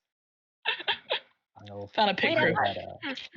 You can just That Photoshop it stuff. later. Don't worry about Yeah. it. Just kidding. You don't have to do it right this second. But that is amazing. It's, I am so excited for that, and I'm very proud of everybody who donated and everybody who's watching. So thank you all. You guys, we're gonna kind of zoom a little past things. You guys start heading. Are all of you going into town? If I RJ can. tries to not, I'm coming to the kitchen to get him. I will enter the kitchen again. The whole Going squad's going. down. I'll Will go. RJ begrudgingly go to town? I will go and With go to promises of town ingredients. with promises of ingredients. Yeah. RJ's down for sure. And maybe some fresher herbs and spices. You know, the stuff that's in there. There's probably some really good stuff left over from the previous head of the kitchen, but some stuff might need some replenishing. You don't know. So you guys all head out to the. You guys head in Imani's car. You guys head down the. And we take JFK with us. You're No. taking a goat with you. JFK's not allowed to go in the car. That's fair. Imani's have a like, rope. no, this is my brand new Jeep. Okay, that's fair. Yeah. That's fair. That's And we fair. don't have a rope for JFK. He'll run away. Oh, She'll maybe run we can away. buy one. He A stays. harness. Do they have goat harnesses? We can He make stays. one. He stays. RJ grabs. You stay, buddy. You're gonna stay. It's like you say right here. This goat is gonna be the end of me, in the best way possible. But yes, you all head into town. You guys are in Imani's car, her wonderful Jeep, and gliding down the bumpy, winding switchback roads, heading towards the town of Copperton. You guys, as you may recall from last time, because I have it all still here. Like windows are down since it's a Jeep, Yeah. and obviously Beautiful. the wind is going. Yeah. I'm Yeah, looking as they're everywhere for my set up, sunglasses, and I think I put them don't- back by my front door. Damn it. I don't own any. As You you guys, look up to as that you come, and left, I think we're in the car and listening to music. And everyone's kind of enjoying the wind. And RJ looks to Chloe and be like, "By the way, what's your name? I don't think we caught your name." Right. Yeah, because I thought that I knew you from. I'm Chloe. Cool. Howie and Imani knew me already. And I Right. thought I knew you, but I guess I didn't. So yeah. I don't. Howie Hi. leans over to you, RJ, and just whispers in your ear, "Thank you. Oh my God." Thankfully, it wasn't just me. I think I knew. Yeah, I know you're- Imani yeah. knew the name. It just kept it quiet the whole time. There was no I use to did say the introduce name. myself to Bethany as soon as Yes, we met. okay. Yeah, I Yeah, did, yeah, but yeah, nobody yeah. else was there yet. Right. Yes. Okay. You guys all head into town now, all knowing each other's names for the first time in the entire game. And it's all unfinished roads until you hit that main street. That's where we would find most of the main shops, including a library, a post office, the mechanic, that bed and breakfast where Chloe stayed. You also see a very small police office, and coincidentally or not coincidentally, across the street from said police office is a pawn shop. So where and I'll say there's a general store because I don't remember to write certain things in until people are like, this would make sense for this to be in a small town. But yeah, you see a general store which doubles as kind of like a supermarket for the area. It's pretty small, but it has the necessities and I'm imagining like Yeah. a Dollar General. basically, but like it's a Dollar General, but it's like the lifeblood of this little town in terms of getting their basic needs met. You guys do not need to stay together if you do not wish to. I know RJ is probably gonna be like, I'm just gonna go get food and sit at the car, but where are y'all going? Where you guys going? I think before that, like RJ would just kind of ask because I don't think anyone has said anything. Like we've kind of just been moving, but RJ just says, "Sorry, but before everyone goes, are we all down to figure this thing out?" It's like, Yes, of course. okay, I'm just Yeah. here for the ride. okay, because Now that like we know that there's something weird going on, I like need to know. Well, like, Yeah. and if it's not a chupacabra, maybe it's a Mothman, and all the reports are wrong, and Mothman has 2 heads. Yeah. My guess But is wait, the that didn't kids we is gonna figure be out here that like it soon. was feline and canine? That's an arthropod. Mothman's an arthropod, right? Or does Mothman have bones? No, arthropods are bugs. Anyways, Yeah. yeah, I want to know what this is. Yeah, I want to protect the kids before like they come Oh. here. Yeah. yeah, RJ like perks up That and too. like, yeah, me too. Okay. I think it was Debbie that transformed, and that's why we have a different Debbie. But that's I don't know. Yeah, because that Debbie was also like harsh. I Yeah. thought it was One like question. The Transform. Debbie we experienced earlier today at noon at lunchtime breakfast. yeah, The gays might call that brunch. yeah. Did this seem like Dark Debbie or Debbie of the good powers? Yeah. Oh, this I had definitely dark seemed like vibes. Dark Debbie. Debbie. It was It was definitely Dark cool, Dark vibes. Debbie. I was kind of especially- wondering if it wasn't Dark Debbie, I wonder if she would have remembered us coming to see her. Okay, so what But- if Dark Debbie was abducted by aliens and replaced by another alien? Guys? Nobody froze. in character. In character arrows, Like- just like we'll like put that it too. on the board. Yeah. Put it on the board. I am. It's going right on that board. Yeah, Yeah. it's on the board. I'll make it a dotted line. You're skeptical, I get it, but Dark Debbie might. Yes. So because I was wondering if it's a nighttime versus daytime. Sorry, please, RJ. I think there's a lot we don't know, and maybe we can come up with a plan on what to get while we're here. I don't yeah. think we get to go to town very often, so Oh, really? How come? Yeah. Gas is expensive, Howie. Narrator voice gas is like less than $1 per gallon at this point. But And- remember that the dollar wasn't where it is now, Yeah. and so $20 Yeah. that you got, Chloe, is Big like deal. $50 today. Yeah. You know, Oh, yeah. so $1 then is still like $3 now. So it's pretty equitable given like inflation. Yeah. So But it's yeah, still why don't you expensive. normally get to town? That's I just weird. haven't had these kind of privileges before, so I don't know. But I think it's also maybe suspicious because if Debbie's in on this, then maybe we can kind of keep it on the low and figure things out and Okay. get to the bottom. That's why of we it. No, said that makes gotta break sense. into Debbie's office. Just Hell saying. yeah. I Yes. think that's a good call. That's really. Are we risky. gonna do that during the speech when the kids have gotten here, or should we do it before? I feel like we should do it before. It'd be kind of suspicious if all of us are gone to break into Debbie's office Mhm. as counselors in training, because that's not very my- counselor-like. Yeah. Yeah, true. It'd be like for us. I'm gonna feel just like Nixon. Cool. All in character. yeah. Was it Nixon the one who was caught? But yes, but Dark Debbie is Nixon. Okay. Imani's like, I'm gonna talk to the locals Sounds about. good. Okay. That sounds I good. think Yeah. Good the idea. first part at the pawn shop. Punch. I need to get cigarettes and first You aid smoke? stuff. Great.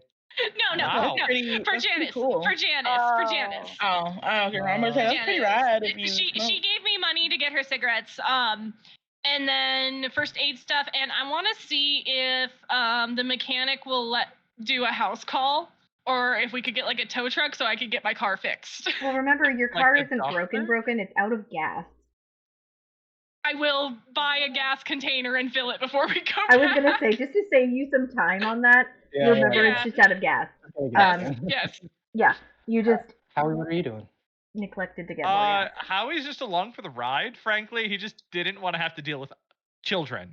Mhm. So There were no children at the camp. I feel like that's Howie right. should go He with does not know Imani. this. I He's feel like just afraid of him. Howie should go with Imani to talk to the locals and see if there's any like local mythology, local Legends. lore, local Okay. legend. Yeah, that works. Or there's And there then- might be a Are you gonna be library good with as well. people? Like I'm guessing there's a little library at the city hall or Yep. something. Oh, So yeah. that Yeah, could be there's a a small library. hmm Ooh, yeah. that would be good RJ, for we Mallory. we both need to go to the general store, and we can like maybe ask some people there too, I guess. Yeah, there. I think there are some like local farmers that are setting up shop right outside of there. So yeah, we can head there together. Yeah. Bethany, I could use a hand if that's cool. Okay, two hands. Hand. That's amazing.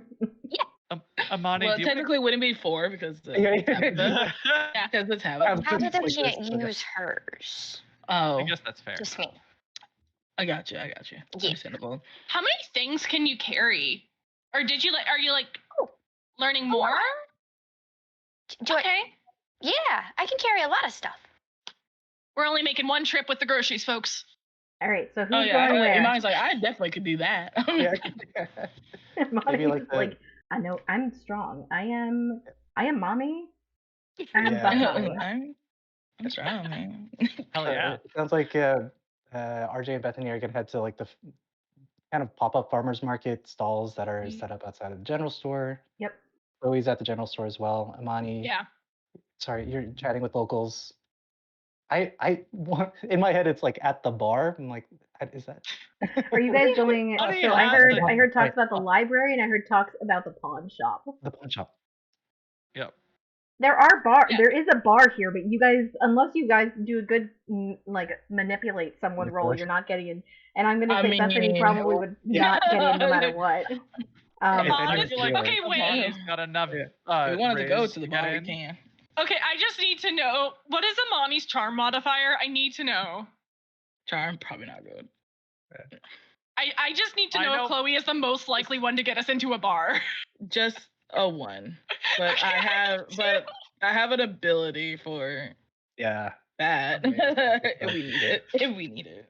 I have 2. That's so funny. I And then mean, what- she's Okay. just a girl, and sometimes just a just being a nice girl. little innocent girl is enough.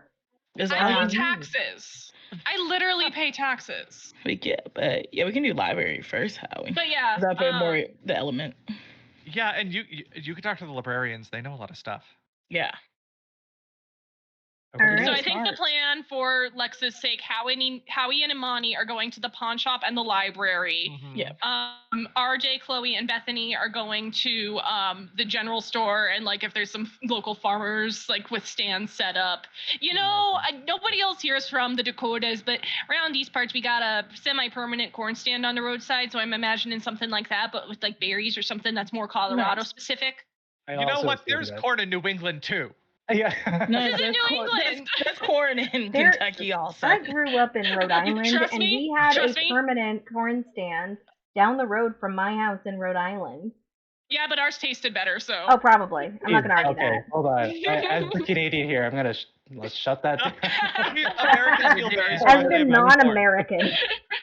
Ross is like, cool your fucking jets. Yeah, well, I'm getting corn off here. So. Appreciated. Yeah. Okay. So we'll start with Howie and Imani. You guys are heading to the library. So the library is kind of, it's a little out. It looks a little ramshackle. It's like an older building that is made of primarily brick.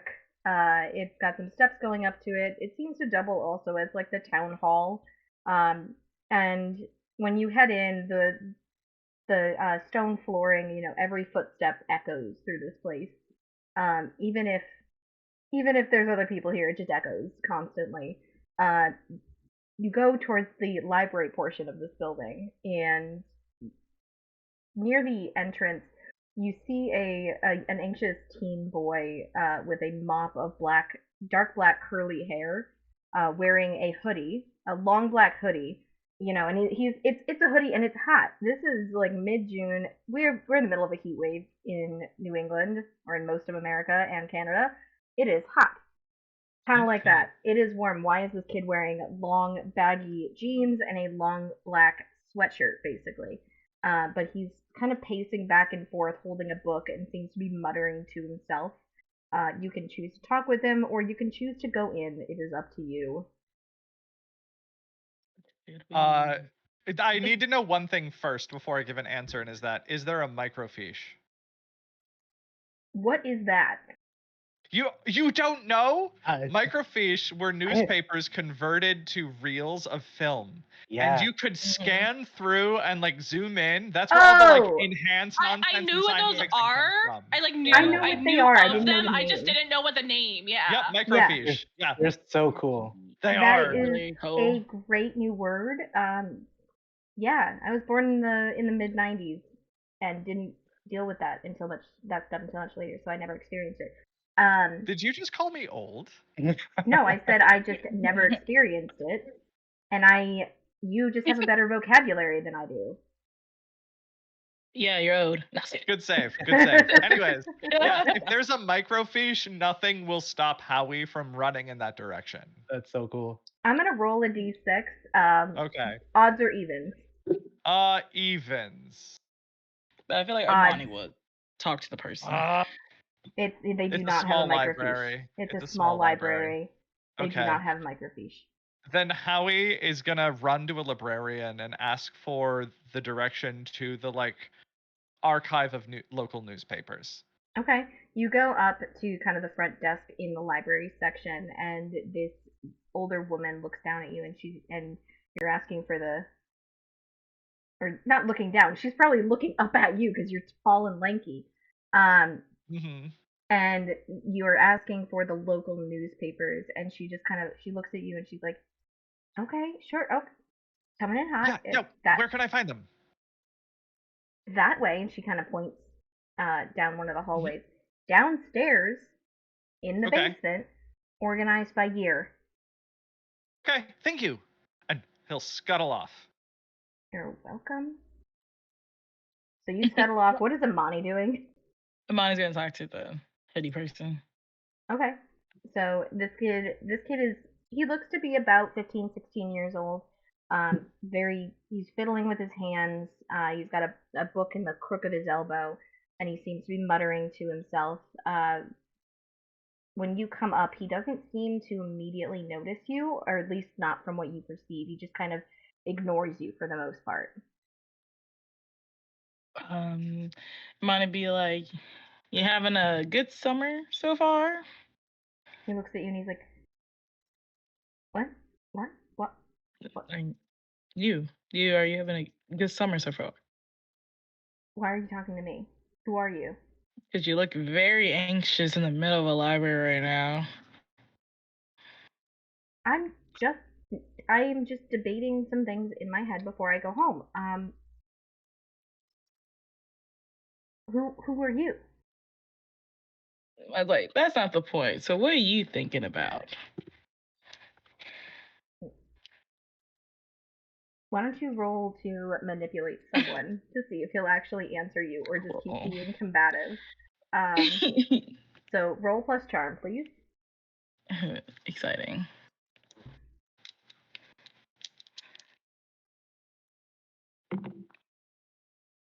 That is a 7.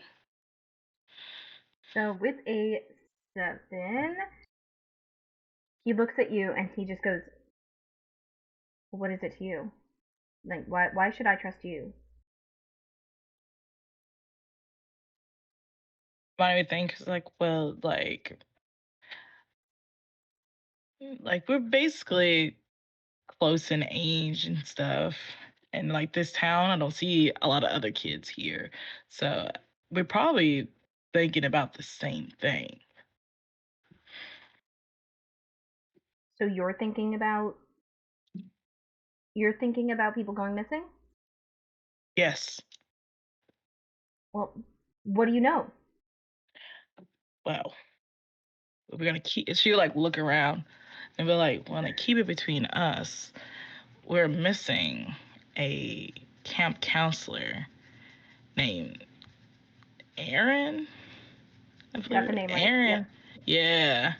Camp counselor named Aaron suspiciously didn't show up. We don't know nothing about them. And all the adults acting weird about it. Just told us like they're just missing. And we were just supposed to take it. Oh yeah, Aaron's been missing for weeks. What do you mean they don't know about it? Oh, whoa, you know who Aaron is? Yeah, he lives here. Oh well, makes sense. But yeah, no, they just said like Aaron's just not coming. But No, that's kind of he like suspicious. went hiking or something, and he went hiking weeks back, like almost a month ago now, and they are just presuming that he probably fell into a ravine or something and died. Whoa, that's They can't dark. find him. Did they try to search, or was there missing Yeah. posters or anything? Yeah, the police office. The police office has a bunch of missing posters outside. But I have a feeling that you believe something else is involved in the disappearance. Mhm. What do you think is going on with the disappearance? You said that the adults have been acting weird. Well, we have these goats in our camp, right? And well, one of them is dead. And I came into eye contact almost being monster food. I can't describe it, but there's like two heads. If you think this is a chupacabra, you are just. I didn't say a you're just. chupacabra, did I? That is. You What don't do know you think it anything is? about the cryptid scene or about any of the conspiracies out here. It's just Listen, chupacabras I might not aren't know, around here. but my good friend Howie does, and Maya was trying to point at Howie, but Howie's gone. It's like, I promise there is another person here named Howie. Cool. Great. Good for you. And you are? You've still not told me who you are or why I should trust you. I'm Amber. Anyways, I am also, I'm a secret, I'm a secret conspiracy officer. I am part of those networking forums. I don't know the name that Howie's part of. The insert name here. I'm part of that, and I think we've been looking for you everywhere. Why don't you roll to act under pressure? Roll plus cool. Ooh, not gonna go well. Anyways, this is so exciting. Wow, this is a nice 6. So you can mark experience on that one. Woo! Yeah. So mark experience, and he looks at you, and even though I know you said like whatever Howie's thing is insert name here out of character, you Amani says that, and he just goes,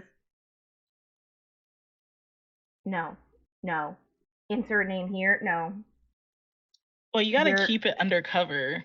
We can't just say it publicly in a library. I am literally the only person here. I know where the cameras are. I'm standing in a dead spot. I know what I'm doing. No. And he But I starts think backing away from you. And he's like, I'm now in the camera's vision. You can't. No. You're not going to take me. I'm not gonna take you. I would like to use Dark Negotiator on this person. So I know last time I let you use Dark Negotiator on. So Dark Negotiator, if we go by the book, and we could argue this if you would like. It says that you use the manipulate someone move on monsters as well as people. Mhm. So it's really only for monsters. I mean, you can try to manipulate him and say that you're giving it some flair. That's fine. But I just want to be clear that technically, we played with it. Well, We can Lex, give it some is he a flair. monster? Yeah, is he a monster? If you're a cop, you have to tell us. Yeah. He looks at you and he's like, if you're a cop, you have to tell me.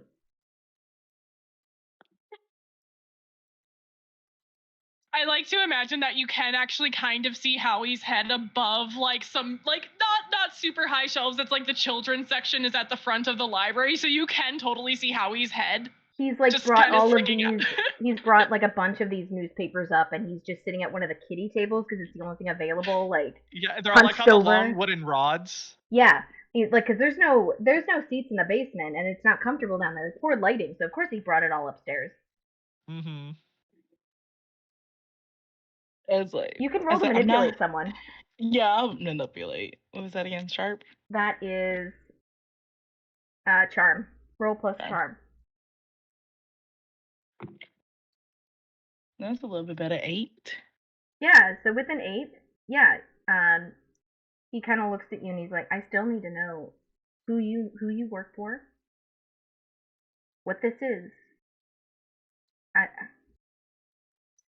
It's like, see, there's there's 5 of us here in town, disguised as counselors in training, because we heard suspicious things are happening in this summer camp. So we are all going undercover to stop the missing people as the conspiracy officers. I know it's kind of a lame name, but it's the only way. People don't usually take us seriously if we say that. So that's why we kept the name. That makes sense, I guess. That makes Yeah. sense. Mm-hmm. He kind of pulls See, out I know like what I'm doing too. he pulls out a notebook and starts writing some of the stuff down. And he's like, "That's good. People need to know that's good. Well, why don't we? Yeah, people have been. If you're trying to figure out what's happening, people have been going missing periodically for years, sporadically. People haven't like nobody's caught on to the pattern, but like I see the pattern. Always somebody right before summer starts. Always somebody who's younger. Sometimes they come back. Sometimes they don't. Like, do they come back like different? Yeah, I haven't asked them, so I don't know. Oh, okay, understandable. Very valid. Um, Now, is there anything else that you can tell me? I was like, I don't know if Imani still has the pictures from last night or not, or do we put it on the boards? But I highly doubt it.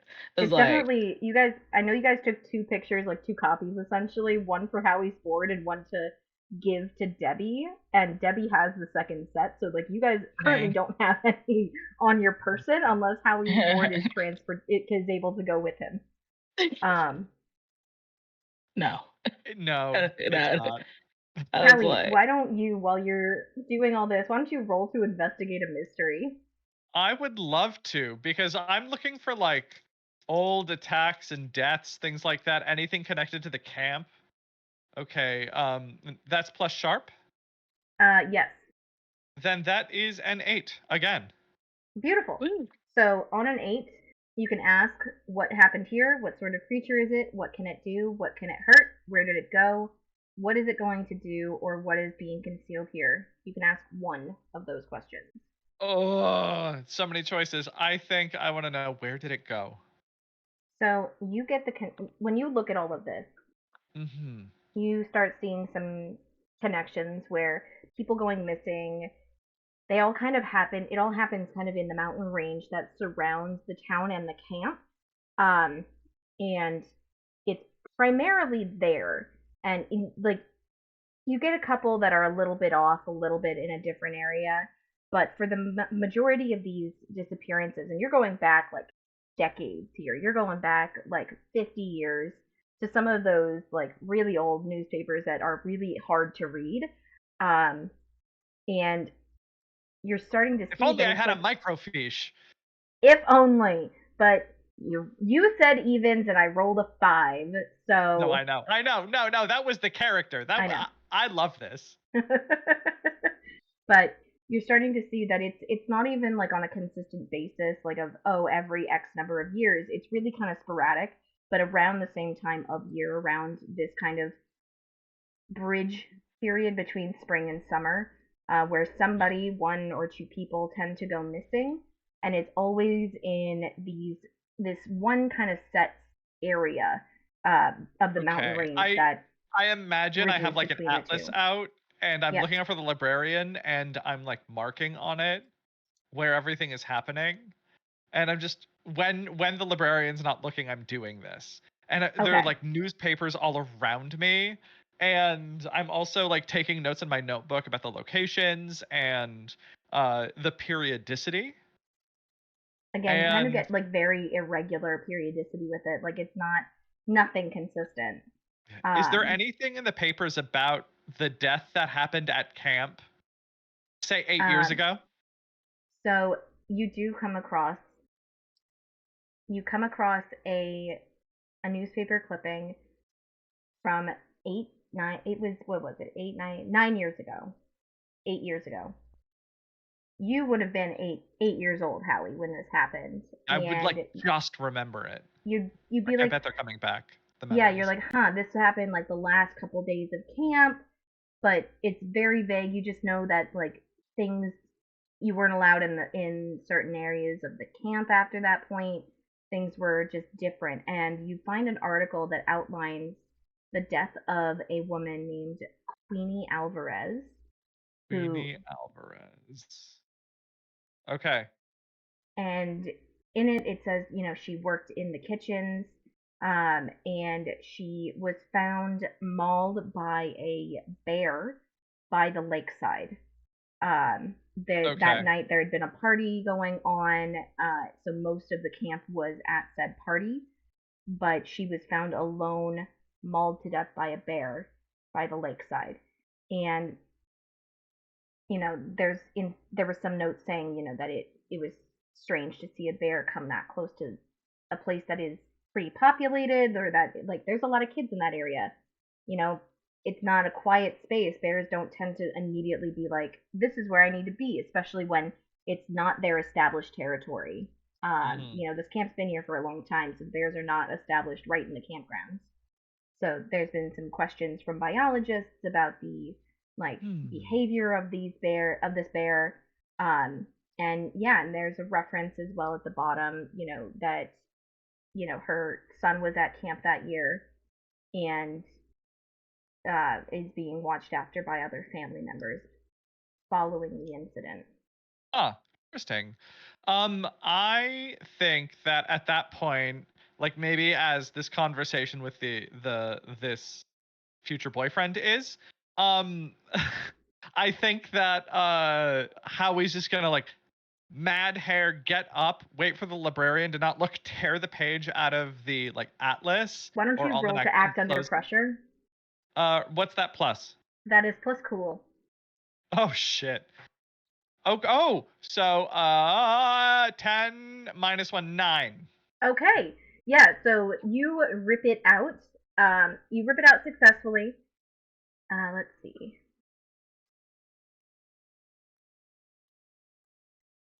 I'm imagining, what is it, like A Beautiful Mind, the math like image like on the screen with a transparency in front of me. It's all like animated. Gotcha. So Yep. you successfully rip it out of the atlas, but the sound of it ripping does alert the librarian to something happening, and she starts making her way over towards you, to see what's going on. And what do you do? I quickly tear a stupid newspaper that doesn't matter as quietly as I can, and as she comes up, I'm like, oh my god, I'm so sorry, I tore the newspaper. Here, oh my gosh, oh god, I'm gonna go, I'm sorry, my friend's over there. And he's gonna like rush over there, having stuffed the atlas page in his bag. And it's like, oh my god, Amani, oh hi. Who are Oh, you? What is this? how word. This is my partner in crime in the conspiracy officer. Isn't that right? He just Yeah, called yeah, I you. He haven't just called you seen. Imani. Who are you? Who is this? Who's No, Imani? I'm Amber. I just was talking about the newspapers. Yeah, Amani was another person that went missing. yeah, I was looking at newspapers. Hi, oh my god, we have a lot to cover. Gee whiz. Yeah. I might have made the librarian mad. Hi, What? who are you? Why do you want to know? Who are you? I'm Howie. Okay. What's going on? Well, my name is Jordan, I guess. Hi. Hi. I'm Oh, just debating some things. Your co-conspirator here mentioned that you guys are looking into some of the disappearances in town. And Oh, first of all, yeah, let's leave the library. I oh, have this is something like this is the this is a this is a dead dead spot. spot This is though. dead zone. Yeah. Okay. Hold on. I'm gonna pull out the like atlas page and unfold it. It's real messy, but okay. So I was just looking at the newspapers, and if you look over the last like decade, 15 years plus, people go missing around the camp and in the mountains nearby. And there was one at the camp. I kind of remember it when I was little. I was like 8 or so. I don't know. Imani, you would And remember it. You would remember it just as vaguely. but like, yeah, a woman died at camp. Attacked by a bear, but that doesn't make any sense. It might have been alien abductions. It couldn't have been Bigfoot. Bigfoot's not that bad. And it doesn't match like chupacabra, which matches what we've seen because that wasn't a chupacabra. I guess. What? He like kind of I don't know. snorts when you mention chupacabras. He's like, it's not even the right geographical region for those creatures. Yeah, I but don't who know knows? where. They could spread. Wait, what do you know about chupacabra? Well, what do you know about chupacabra? Well, it sucks the blood of goats and sometimes yeah, other that's the animals, and etymology it's of the usually word. in Mexico. But I mean, you could find a cryptid anywhere. Anywhere. That's I guess you're not wrong. I mean, there have been pictures of Bigfoot in multiple different regions and areas. Yeah, duh. I have tons of notes. I Oh. kind of run a zine. Howie, what's your zine called? Oh my god, it is called The Truther. Are you calling you a truther? Jordan looks at you and he goes, No, wait, scratch that. I hate that. It sounds very right-wingy. Yeah, it did, and I hate that. Oh my god. It's called. May I make a proposal? Yes. What if it was save just me. truth? Yes, truth with a period. It's called Truth. Period. Thank you. Jordan looks at you and he goes, well, wait, you know a zine called Truth? Yeah, it's mine. You're H?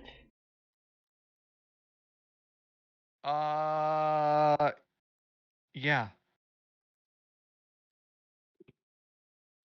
I've been like I've been subscribed to your zine for like a few years now. It's Wait, brilliant. really? Yeah. Oh, I send it to a PO box in a couple towns closer to Denver. My parents work up that way, so before I could drive, we would just go up once in a while, and I just didn't want it tracing back to where I actually live. Yeah, I have a couple of readers in the Denver area. Wow. Hi. This is What a what do you little he kind of drops the hoodie and he goes, this is a little I'm a little starstruck. what? No, and this like beanpole of a kid is just like withering into himself at like the attention. What do you know about the missing people? Well, I've only been looking into it for a bit. That's why I haven't submitted anything to the zine, because I know you tend to publish more like fleshed out theories, and I'm I still vet like, everything. Yeah. yeah. But I also just didn't want to submit it. I didn't want you to like ignore it and think it was stupid. But like, yeah. Well, I've been looking into it for a little while. We're both just like stuttering over our. They're both just like stuttering back and forth. How are you reacting to this, Imani? Imani is just like just in between them, looking back and forth. It's like, hey, we're getting information now. Imani's like these two very socially awkward children. Like Imani doesn't want to interrupt. It's like Jordan's talking now. Well, I know that people disappear from the mountains around here. Some people come back. Amber here mentioned, maybe I should talk to some of these people who come back and see if they're different. But I didn't really know them before they went, so it doesn't make sense to do that now. Maybe going forward, if more people disappear and come back, that's what I do.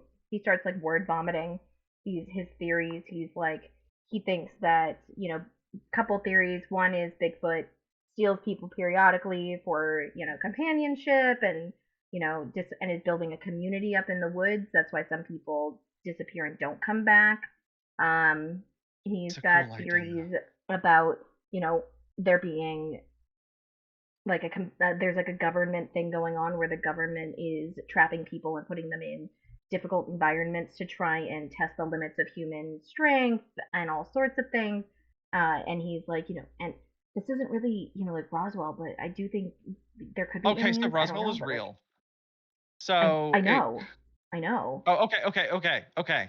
I mean, I read that article, but like, yeah, I know it's definitely real. Yeah, it absolutely. The government's hiding everything. So, Yeah. okay. Wow, that's a lot of info. What are your thoughts, Amani? Amber. Yeah. It's like, yeah, it's like, Amani would answer to Amber, but not, and will be. I was like, wow, this is a lot of information, and it's a great lead for us. So, and then Jordan talked about the new Aaron too, Oh about yeah, the yeah. missing Aaron house. Aaron lived here before. He disappeared like 6 weeks ago, something like that. People Okay. think he like fell into a chasm and like died. I think he likely got trapped by one of those things. Either Bigfoot's out there. I mean, he's Yeah, well, somewhere. Bigfoot's usually fairly peaceful. It could have been alien abductions. But I'm thinking like he's peaceful, but like he's gotta get. I mean, everybody gets lonely. Yeah, but to turn to I don't know. We'll see. We'll see. Your thoughts are valid. Thank We you. just have to support them with data. Yeah, absolutely. Yeah. I can. You guys are at the camp doing work Yes. at the camp. Yeah, Yes. yeah. Are you I'll gonna be at the camp? No. I never went. It's weird to go to camp right in your backyard, basically. That's fair. Very fair. But like, I'll keep an eye out here, and maybe next time you're in town, we can compare notes or something. Uh, yeah, sure. And maybe if you want, you can write an article. I would love that. I would love that so much. Okay. Okay. I'm gonna go do some research. Yeah. Don't get eaten. Thanks. You too. Good. Awesome. And he kind of like runs off, and he like periodically like looks behind his shoulder. At first, you would think Amani might think he's again being paranoid, but also she's like, nope, he's kind of like looking back, making sure he's starstruck and also very awkward. He, um, Amani, he was really cool. Yeah, taking a liking to you, Howie. What? You're literally red all over right let's now. swing over to the other three who, at this time, during all of this, Jowie. Jowie. Oh man.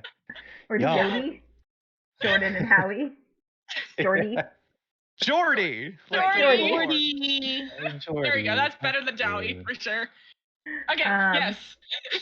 So Yeah, we we're just swing like over. looking at apples. We swing over, and they all are, at the general store, which has a lot of the basics, and in a small little open field next to the general store, there is a little bit of a farmer's market going on, where there are like different stalls of different vegetables and fruits and goodies for you guys to get. You're pretty, yeah, you're all in this little area. What do you guys want to do? What do you want to see, think about, whatever? Forgot that we should be playing the game and not just listening to. I know. I was like, that I was amazing enjoying scene. this I mean was gonna kid. be transparent. What, you didn't want to? You wanted to think about what you should be doing rather than listen to two awkward teenage boys flirt because they don't understand what's happening. Yeah. We're invested. No, We were in it. And also I was enjoying Imani being just like Imani's really like filing her nails at some point. Just like hard, like, wow, this is great. Yeah. Love is in the air. Okay. So What are we doing? see, we're not as well equipped to ask people stuff, but I feel like kind of trying to I feel like the farmers market people are likely going to be more helpful than the general store people, maybe? Yeah, I think yeah, how is Bethany with like I'm trying to think like if Bethany's family's riches come from like commerce, maybe she has like a natural like um tendency and like how to interact with like vendors and whatnot. Do you guess your dad is a lawyer or do you guess your dad is a CEO? Yeah. Guess my dad's kind of a doctor kind of thing. Okay. Okay. Cool. But I don't. Meh. Okay. I'm not great at talking to people, but what if I use the site? What if I don't talk to actual people? Ooh. What do you mean? I am just pulling it up so I know. Oh, yeah, was that in character? Well, sort of. So, what does the site look like for Bethany? Well, she can just see invisible, especially spirits, Is this magical ongoing all the influences. time, or is this something that she activates? She activates it. Okay. With the site, yeah. Your eyes kind of fluoresce a little bit. Oh, okay. Before you activate, as Bethany's like explaining that like she has to do something about it, I'm like, Chloe, do you mind taking her to like there's a bench over there under that tree. Okay. It might not be cool to like warg in the middle of the farm. Yeah, let's get some of this cute little lemonade that they're selling at this one here, and then we'll go sit down. Yeah, the apple pie looks really good too. Ooh, yeah. I'll grab you some of that. Yeah. Just some sugar for me. Hello. Just sugar.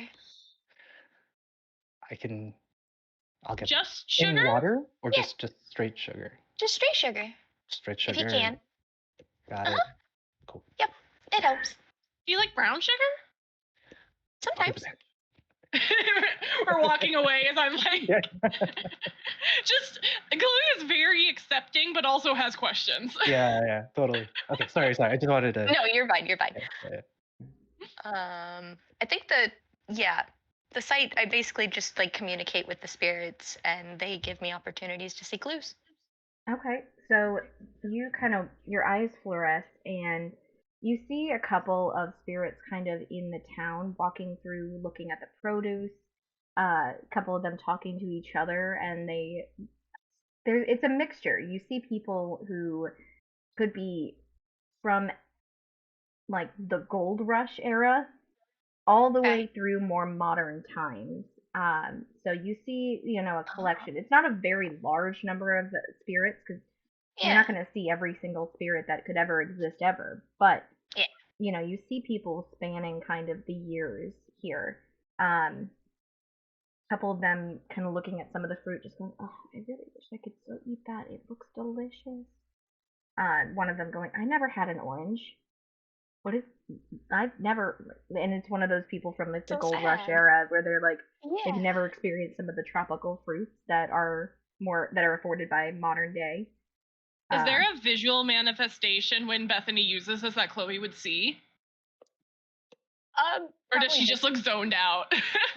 Well, actually, I imagine she's just kind of seeing, like, she looks like normal, but she's like watching invisible things. I don't know if Chloe would notice it, but like what I was thinking, and you can refute this or not, is like a little glow around your irises to kind of show like being able to see something that doesn't quite exist. But I don't know if Chloe would necessarily see it, especially from a distance. We're also in sunlight. I feel like it would be something that if we were in a dark room, Chloe would see, but not like out in the daytime. Yeah. And it's getting curious. closer to like 4 o'clock in the evening. It's getting later in the day. But the sun is still very much up, and you see a bunch of these people. And what do you want to try and investigate a mystery? Talk to somebody? What do you want to do? Like to talk to one of the more modern looking ones. Okay. So do you walk up to them? Do you kind of beckon them over to you somehow? I will walk over to them. Just approach cautiously, because they're probably not used to being approached by a living person. Gotcha. Yeah, so you go they kind of they're doing their thing. They don't are not used to living people interacting with them. And so they basically don't regard you in any way. And what you approach what looks to be somebody in their mid 20s, and it's a mid 20s woman with, she kind of, you can't quite tell colors of hair fully because she's more of like this opaque, colorless figure, very similar to Tabitha in a way, where she doesn't really, you can see the different features, but some of the details have smudged to some extent. And she looks gentle. She's got a very gentle demeanor. Okay. I guess I'm just gonna kind of be blunt. Do you know anything about disappearances or weird things happening in this area? We're investigating some weird things happening in camp. She kind of looks over to you, but assumes that it's still not like you aren't really talking to her. And she just disregards it a bit and is like, sounds like somebody's talking. Looks over at some of the other ghosts and goes, sounds like people are looking into the investigations again, or looking into the disappearances again. Oh no, it's me. Hi, I'm Bethany. I can see you. She can see me.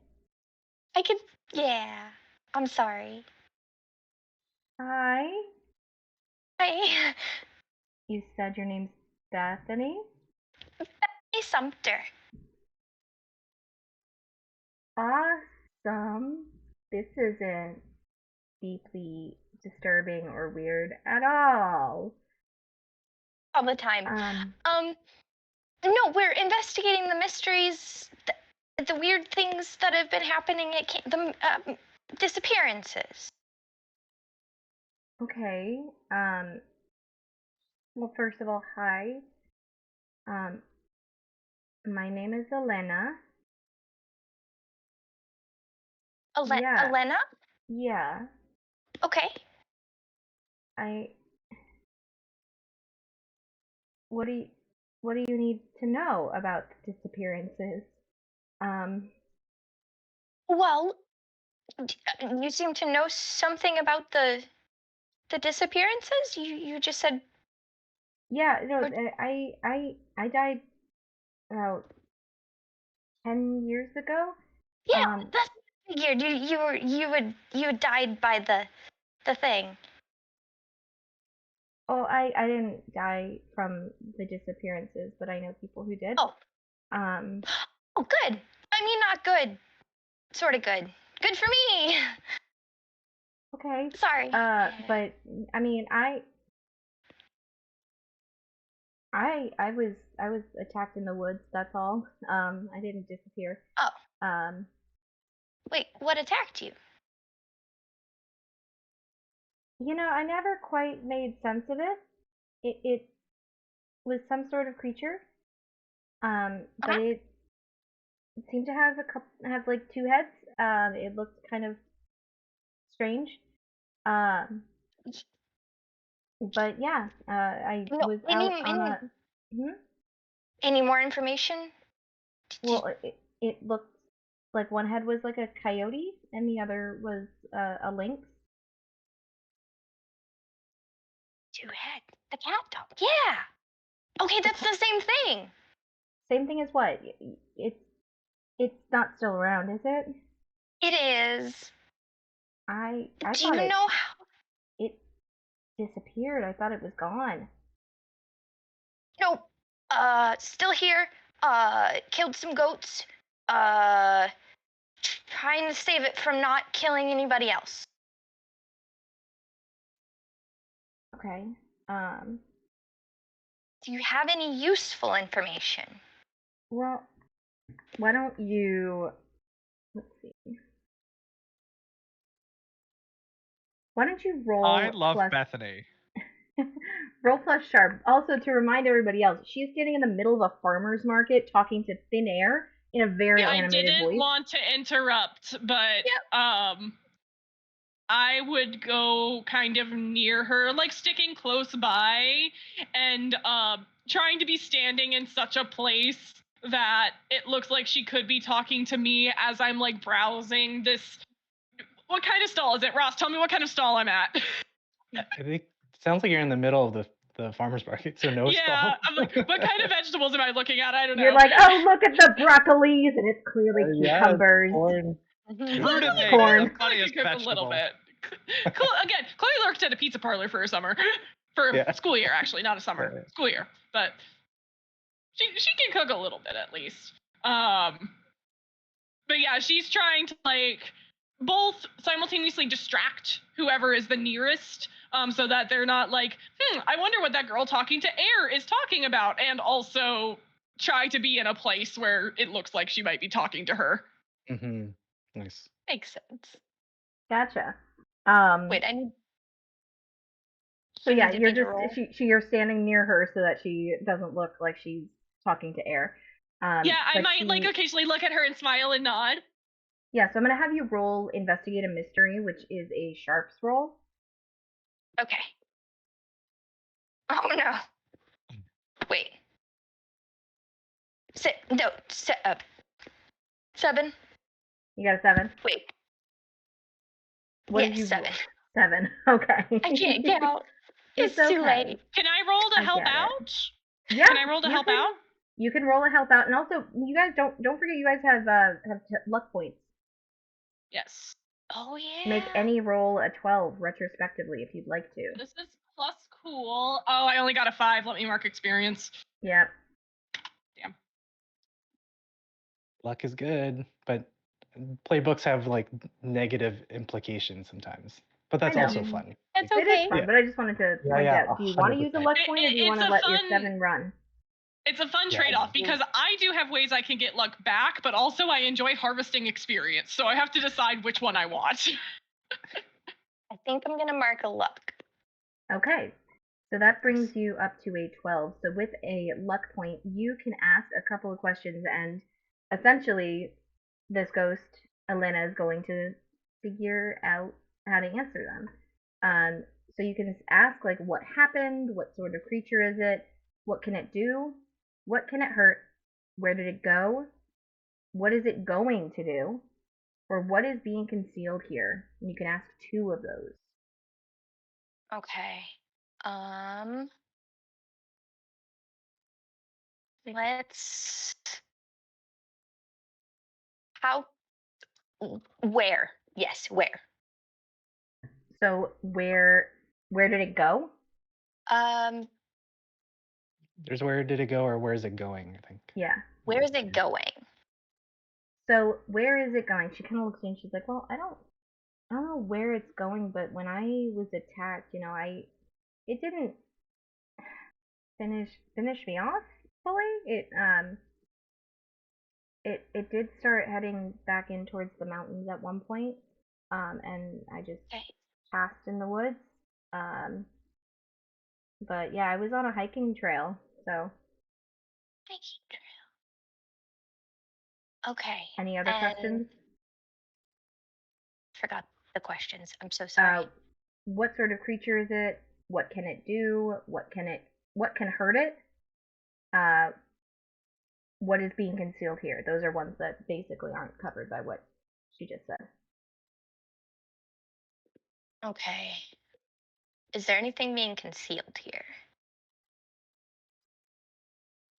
She kind of looks at you and she's like, I mean, I don't know, but it seems like the thing itself didn't really know what it was doing. Like the two heads kind of like pushed and pulled with each other a lot.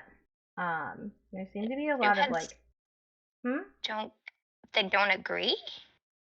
I guess, I don't know. I'm not sure. It's almost so like one of them it heard another the coyote had heard there was a coyote howling and it wanted to go off and the lynx wanted to stay and it just seemed to have different opinions. Talk? Huh? It talks? No, like it heard a howl from another coyote and it wanted to go. Oh. Like was And trying to like lean the body. okay. Okay. No, it does I not miss talk, I will tell you that. Okay. Okay. I was like, wait, what are we doing? In No, that I'm form, at least. in that form at least. It may communicate in Fair other enough. ways. Fair enough. Yeah.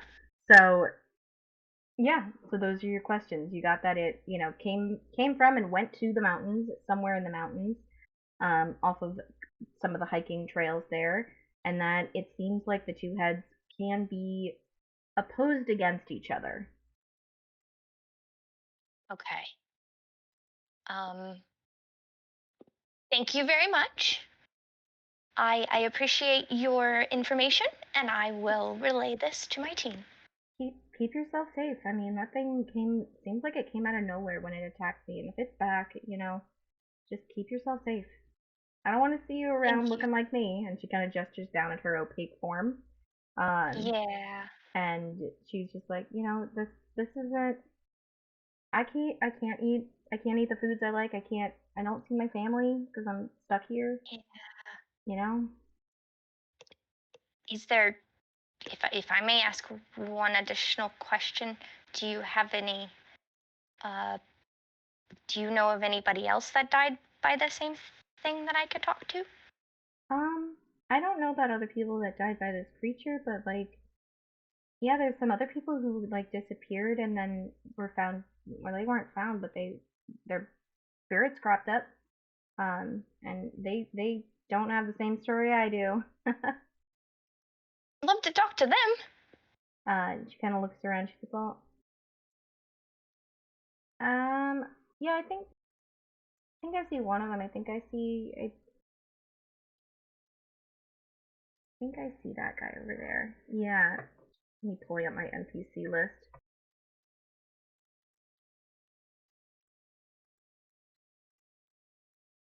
Yeah, I think I see Jackson over there. He disappeared. He showed up about 8 years ago, a couple years after I died. Um, 8 years ago. he had some different stories.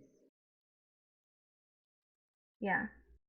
And you look over and it's this very burly looking man, almost lumberjacky, in his mid 30s or so, early to mid 30s, with a bushy beard. And this is something like this is a guy that you would look at and go, cool. A truck wouldn't mow you down. Um, he's definitely Wait, like a bigger guy. Like he's definitely a strong man. the monster killed him? I mean, I don't know about a monster, but he's got some wild theories out there. I would like to talk to. Oh, well, I will go ask if I can talk to him. That's yeah. I mean, go ahead. She kind of yells out like, "Hey, Jackson! Uh, some a girl wants to talk to you." And Girl, yeah, she can see us. And this guy comes over and he's just like kind of belly laughs as he walks over and he's like, "This is not something we see every day.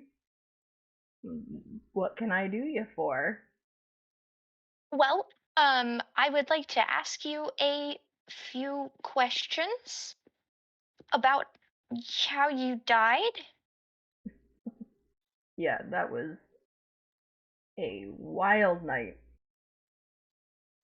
I'd love That to was hear something. about it. Okay. Yeah. Um, you know that there's a bunch of creatures out in the woods that aren't right, right? Like a lot of things that just don't seem right or a Yeah, little different. Yeah.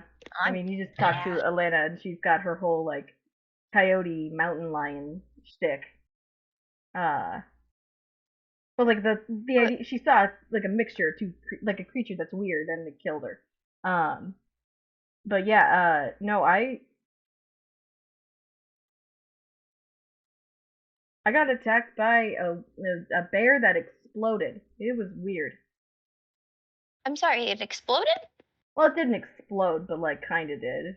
And then Oh, it pulled me away, and I died. I died underground, and I'm stuck here. you're gonna have to explain more if I may pry. Why don't you roll to manipulate person? So Oh, that's roll jeez. plus charm. Okay.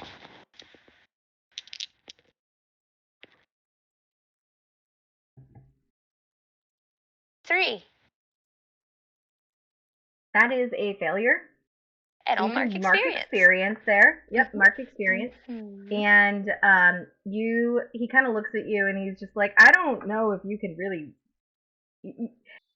I don't want to traumatize you with my stories, but I don't. Maybe just stay out of the woods in in these mountains, especially. I mean, especially around twilight or so, dusk areas. It's just some of these creatures are just bizarre. So, I don't want So to freak there's you out. more than one creature. Yeah, and it's just somebody should do a nature documentary about this region. That would be really interesting. I'll get some people out here. Good. And he walks off. What's Ross been doing while this has been going on? Getting your Yeah. food supplies together? Yeah, just getting the supplies. I like that Bethany just has. She can be like, I can get a dock crew. No problem. I can come So big. Casually. I mean, that's gonna be what, like $10? It's fine. Yeah. I feel like as that ghost conversation was going on, I was kind of like slowly trying to put my hand on her back, be like, oh my gosh, let's go over there, trying to slowly lead her away from the center of the farmer's market, for the record. And she's just like, I'm planting my feet. Walk and talk, walk and talk. Tabitha is like trying to distract you as Yeah, Tabitha's honestly, I think, walking around she loves the fact that there's more ghosts around, and she's like, ooh, more people to interact with that actually can interact with me. Sorry, I None didn't of mean to them. interrupt you, RJ, but I was just trying to But yeah, make Oh, no, establish all where good. we are. So Yeah. go No, ahead, all good. RJ. What are you up Uh, to?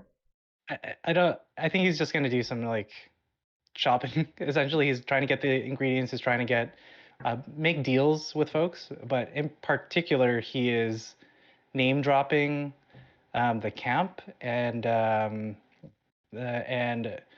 to get information on the cook that disappeared there. I'm gonna have you roll a Um, couple things because you yeah. said a couple stuff. So one, I'm gonna have Sure. you roll to manipulate people, persons. Yep. So roll plus charm for Mhm. that, and then I'll have you roll to investigate a mystery. So roll plus sharp for that. Okay. What's the investigative mystery for? Would that be a So it follow would up be of the more so first? to learn more about if they found if asking questions to these people, I guess. Sure, Um, sure, sure. or Okay. if you think that there's a different role that would be better, if you think rolling and No. manipulate person would be better, I can be persuaded. No, I think that sounds good. So maybe I can frame it in two ways. Hmm. The manipulate person is trying to establish a rapport, I Yeah. suppose, so that I can ask questions in the future. Well, and And then I investigate a might have been mystery. thinking more than thinking Yeah. in a different way too. You're Oh, establishing yeah. connections with people who can, consistently drop off food for you. Okay, yeah, that's perfect. Let me do that. So I'm just chatting with folks and be like, hey, yeah, I'm actually volunteering at the kitchen at Camp MeadowView. I don't have a car, so it'd be great if we can I can pay you in advance. No. Um, okay, that's a 6. That's a failure. So all of these guys, they kind of every single one that you kind of try and negotiate these drop offs with, they all kind of stop and they're like, well, we can't really understand, we can't really justify you driving all there just for one drop off every week. But, maybe we can have a setup where, if enough of us get together, if you get enough of us together to drop food off, do delivery, one person out of that group will go. It's just not make doesn't make a ton of sense for us to just drop off, a bushel of carrots every week, you know? Oh, totally. No, yeah, no, that makes sense. I was actually wondering, there was a a cook in the kitchen before, Mrs. Alvarez. Like, did you Oh, know her? Did you have I this met kind of her a couple. relationship before? I met her a couple times. Mhm. She was a great lady, super Cool. super sweet, wonderful cook. She had a great sense for cooking and how things kind of meld together, even if you don't think about it. You know, you'd be surprised how far, like putting sour cream in certain cakes, like that's not something you'd think about, but she Makes knew it it. more moist. Yeah, yeah, Yeah. Um, yeah, and she, oh my God, she had some of the best, soups and bases for soups and all sorts of things. Um, soups. Very what cool. is what is a dish that RJ would have had as a kid with his mom? Um, so it would have been, uh, it's a like tomato based kind of stew called caldereta. And, chunks of meat, potatoes, Yeah, bell peppers, tomato paste, all of that. And yeah, it's really simple, but like it packs like a really good flavor punch. So that's something yeah. that's One of these um sellers looks at you and goes, "Yeah, she gave us a great recipe for this Filipino stew that just yeah, is super versatile. It seems like, you can kind of put whatever you really have available the along with chicken the you could put, basics. Yeah, it's a yeah, great, she was great. totally. What do you need to know about her? I heard about what happened to her. It's such a shame, the good die young. Good die young. Yeah. Um, I was just wondering if um, I was curious who else was on the staff. Right now I'm working for somebody named Debbie who's like heading up the campsite. I was just wondering if Mm, um, she worked with Debbie to build this relationship and get like any supply drop offs done. Just wondering no, if there's I anyone don't back know a then. Debbie. I don't know a Debbie. It seems, Yeah. from what I understand, we used to have an arrangement with the camp way back to, well, Mrs. Alvarez would come into town and pick things up some weeks. The other weeks we'd meet her part way. She was really versatile on that front. But after she left, it didn't seem like that relationship stayed. Um, Mm, and okay. I never met a Debbie. I don't really know who's running the camp anymore, who's in the kitchen. Which is a shame because it can be really important to have those connections. Yeah, absolutely, absolutely. And yeah, I'm Um, glad to see, somebody new coming in trying to get some of that stuff going again. yeah. Wish you had, Uh, at least Mrs. Alvarez. She didn't have a car, but she had her motorcycle. She had a motorcycle that she rode into town on, and it yeah, helped the so brown much with one, getting right? things to and from camp. Yeah, yeah. Cool. Well, let me pick this up. I'm happy to put in a little extra, just as a thank you for your work, hard work, and everybody here. I'll be back.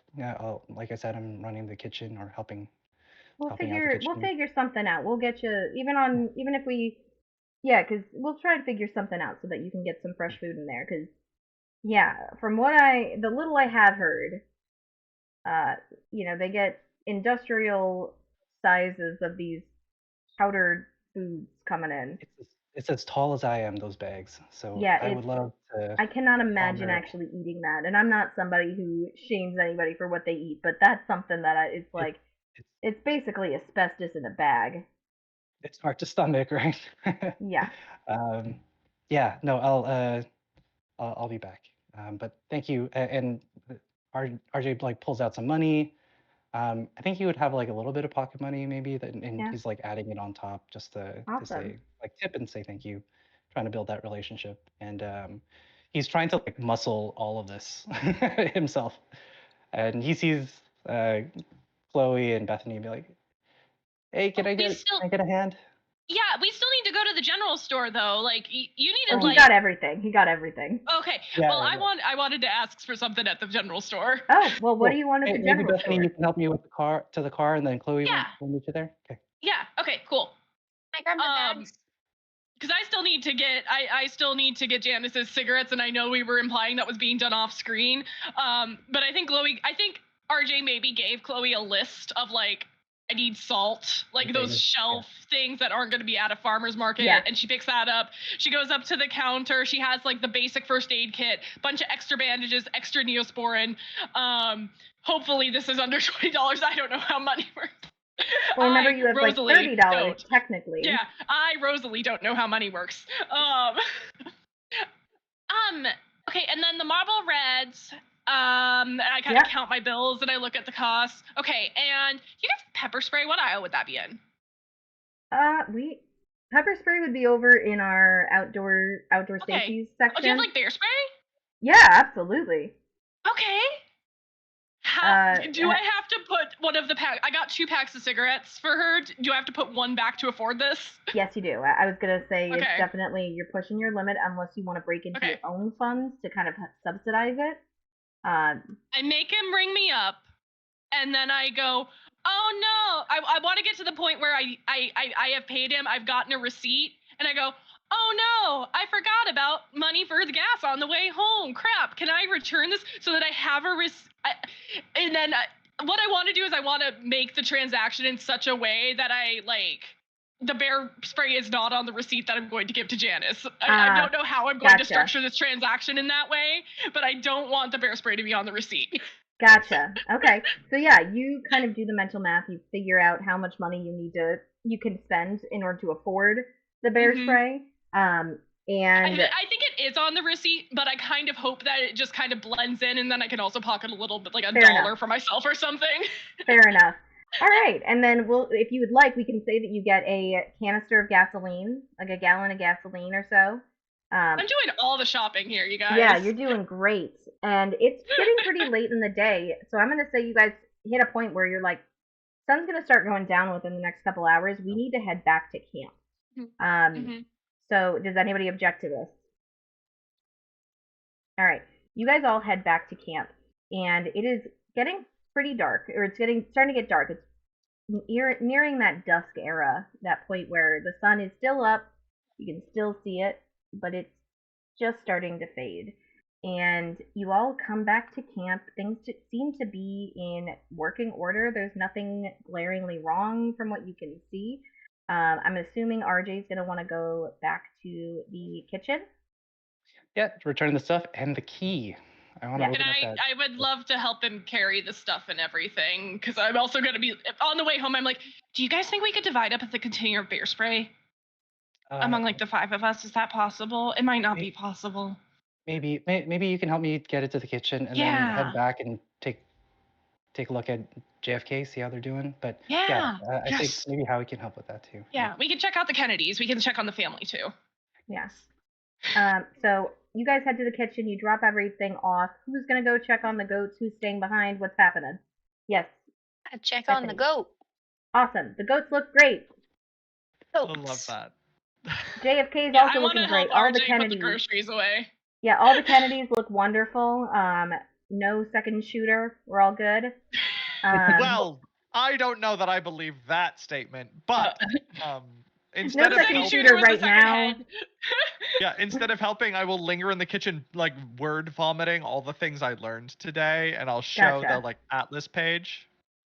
Gotcha. So yeah, you guys have a lot of information to sift through now, and I would say, unless anybody objects to it, it sounds like the only people in the kitchen are RJ and Chloe. Is that right?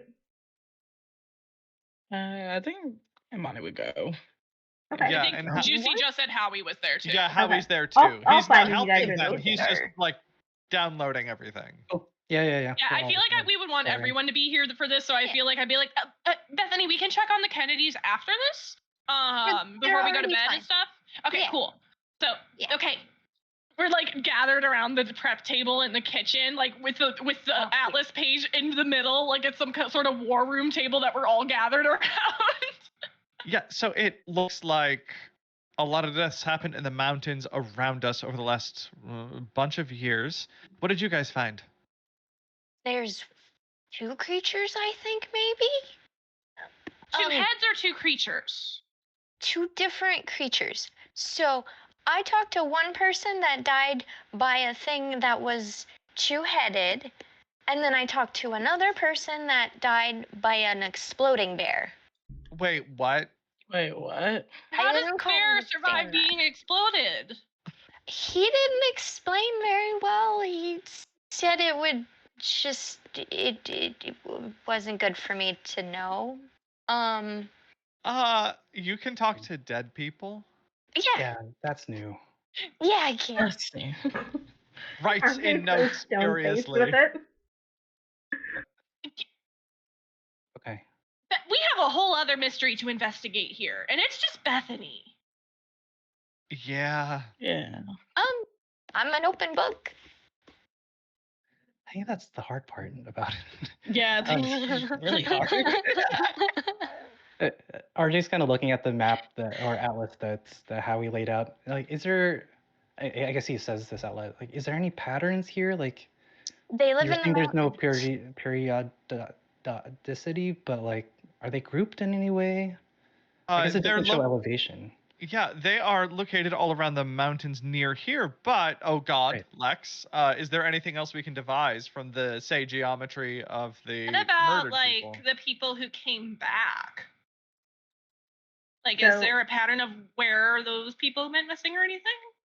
I guess we don't know where they are, Yeah. where they came back.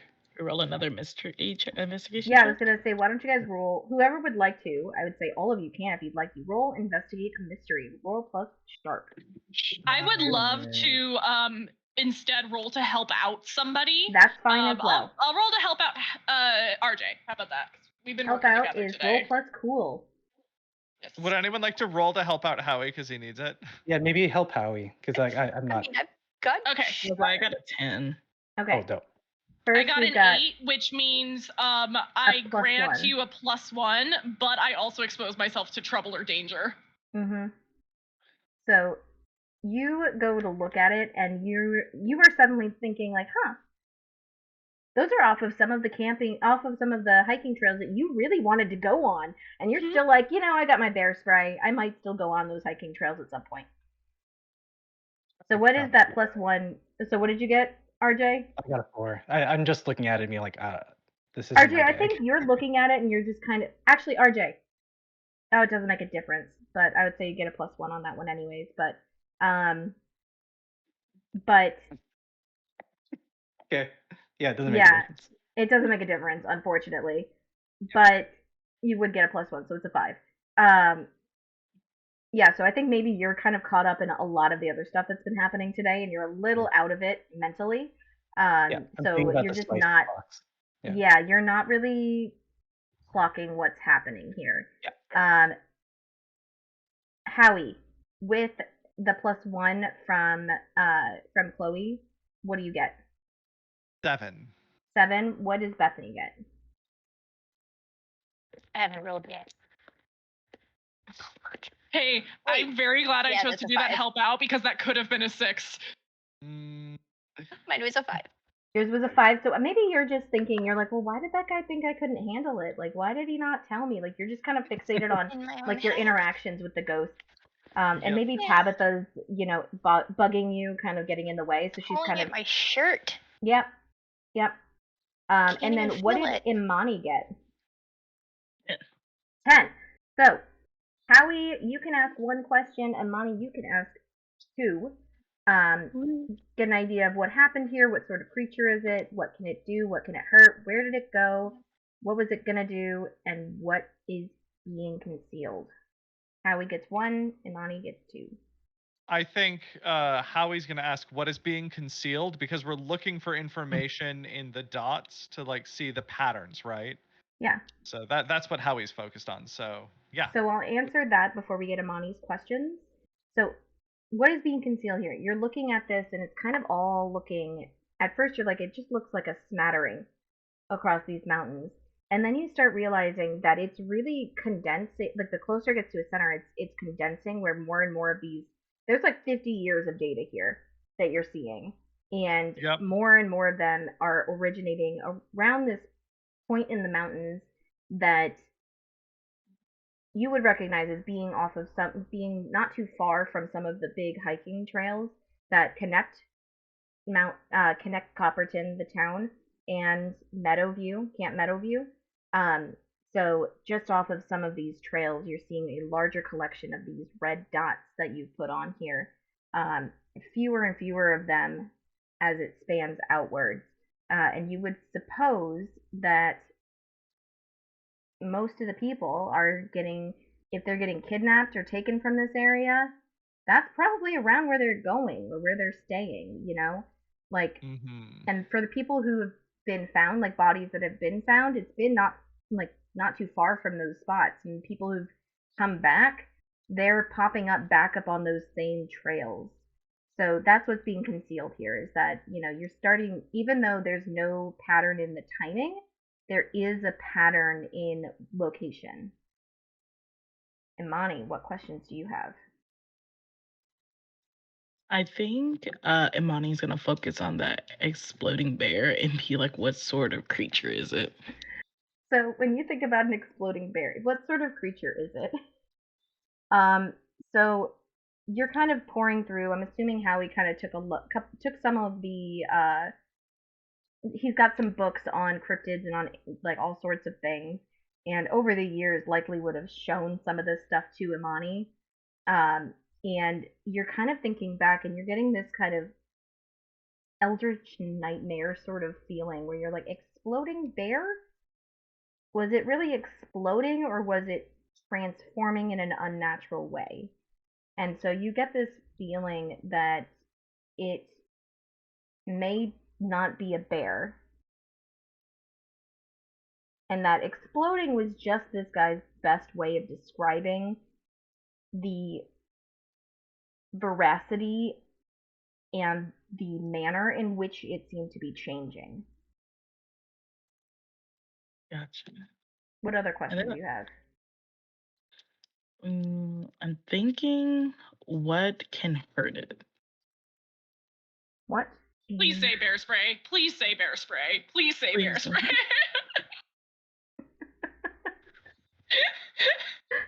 What can hurt it? Please say bear spray. Please say bear spray. I would say you don't know if bear spray would hurt it, because you haven't encountered this thing, and you're not. There isn't anything concrete in Howie's books being like, hey, if you come across a shape-shifting monstrosity, this is what you should do. But you would think, you know, if it's exploding, it's not really. It's corporeal, obviously, but there's something incorporeal in a way, or I don't have the right word. Somebody might have it for me to describe it, but like oozy. So I was a kid. Imani tap into. I'm trying to figure out a way how to ask. Is Imani can yeah, I'll message it to you. Yeah, keep your secrets. Secrets. Keep your secrets. All the secrets.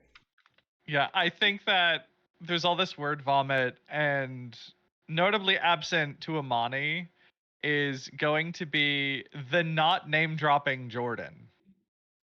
That is going to be very absent in this conversation. Imani absolutely may, and Imani sits there and just kind of meditates on it, kind of closes her eyes and thinks really hard, and something finally kind of clicks in her head, and she just goes, this is an otherworldly creature. You don't know exactly what kind. And it seems to, when we think about a shapeshifter, one of the things that would disrupt that is, you know, something that can prevent or disrupt shape shifting in a way. You don't know exactly what yet. I'll give you that, because I can't give you all. I don't have a way of explaining it to you without it giving everything away. But it can be disrupted. Like that's the yes, it can be disrupted. So the manner in which it's able to shapeshift can be disrupted. You just have to find out how. Okay. Cool. Yeah, I think Imani will get out of her trance-like state to spread out the information to you guys. And it's like exploding bear may just be morphing. into something. Like Wait. getting bigger? Oh. What do you mean? Like Just- not fire exploding, but like explodes and gets Like bigger. I don't Like have a like pufferfish. I was like maybe cliche, but I was thinking like a werewolf. Oh, Oh. a bear will no. It would be a werebear, not a bear wolf. Sorry, it was a bear. Did We're not even did in it province did time. it explode? Did it gain more appendages? Like did it physically change? No, the guy just said it exploded. Spider bear. Okay. She said it exploded. And then maybe it's a werebear, which is common in global mythologies. So Yeah. seem too I'll off. put it in my notes. Okay. Amani, where'd you come up with that? It just came into a thought. Oh. Yeah, Good just thought. yeah, it's like meditating has done wonders over the past year. Say, Oh. I would say, You're give me glowing. 1 Your second, skin is Amani. good. Okay. Oh, Bethany, you just commented on her skin. Is that what you said? Yeah, it's so soft. It's Yeah, so good. you look Oh. at it. It's not only soft, it seems to have a red undertone that wasn't there a minute ago. Oh. It seems to be like almost. You're kind of look at it, and it's almost like she's blushing a little bit, but she doesn't look like she's blushing, like in her face. But Okay. her skin has started to develop a bit of a red undertone to it. Just doesn't quite look the same. Are you Um, blushing? Not my face? No. No. Oh. Oh, Are you blushing? mm, Are you feeling okay? maybe it's Use just. water. You Again. don't I have think a fever, I'm. do you? I feel great, Why don't guys. I mind? I have it all now. like everybody's like, I promise I'm okay. Probably just from the heat and everything. Okay. So I'm gonna make an Huh. executive decision here for the group, and 4 of you are gonna go head back to the camp to the bunks. Howie, Chloe, Bethany, and Amani are gonna start making their way back. RJ likely making excuses of having to prep the next day, having to get things together. Before we go, RJ, I imagine you would have told me about like the locked spice cabinet before we left. Yeah, Like because we were that was part of what we were shopping for. totally. I want to try that key on the cabinet. I think yes, I can do that. Maybe just keep an eye on Amani. You're the Okay. nurse, so just if you can maybe just keep an eye on her. I can check the cabinet. I'll report back and. Okay, yeah. We should have looked and saw. We should have had Howie check on that symbol. Maybe we can do that another time. Like on the book. I'll bring it. It Yeah, seemed like significant. Yeah. totally. It is. Yeah, Okay. I'll bring it. Yeah. Well, So be safe, because like it is like dusk, and that's apparently bad. I'll be okay. Yeah. Do you need my bear see you in a spray? bit. No, Okay. I can take care of myself. Yeah, I'll see you in a bit. you guys all head off. RJ, you are left alone in the kitchen, putting the last of the groceries that the others were too distracted by mysteries to help with away. What do you do?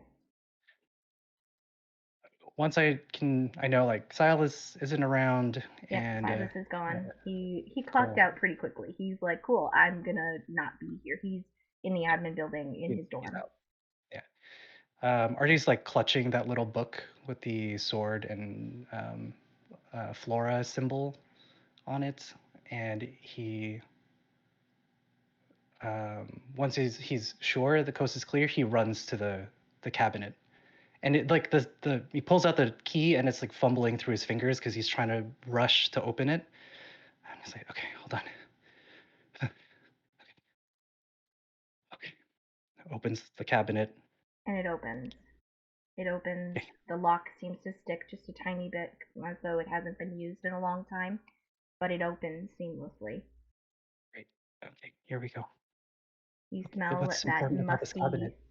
Yeah, you smell that musty kind of smell of dust and grime and all that.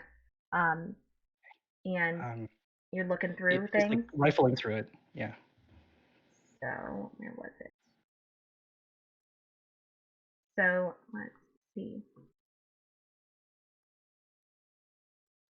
You rifle through it. You go through all of these random different, like, all these different collections of spices, some that are very reminiscent of your time growing up, of your household, everything like that. And you come across, kind of tucked in the back, a small, or not a small, a book, cookbook, one that you recognize distinctly.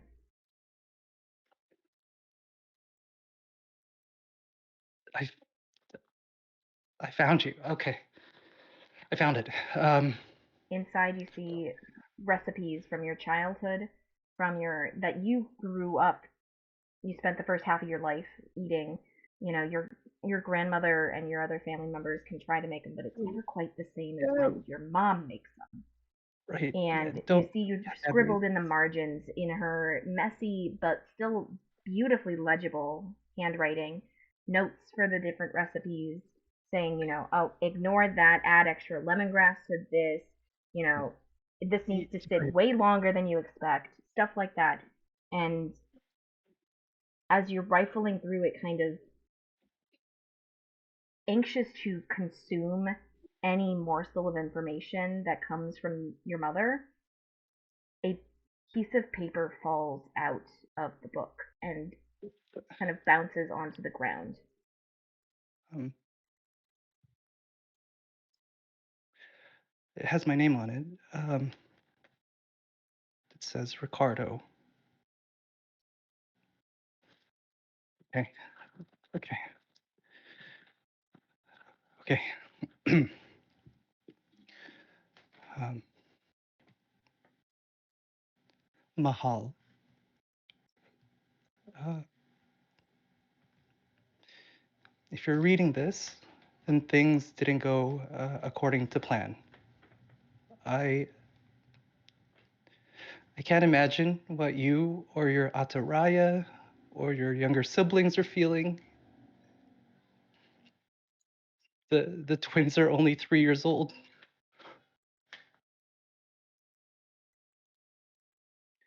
I know, I know this is hard, that you're scared, and that your life will feel impossible to live. I felt this when your dad died, so I understand. And I also know that no matter how far away I am, I'm always with you. Your eyes are my eyes, and your heart is my heart.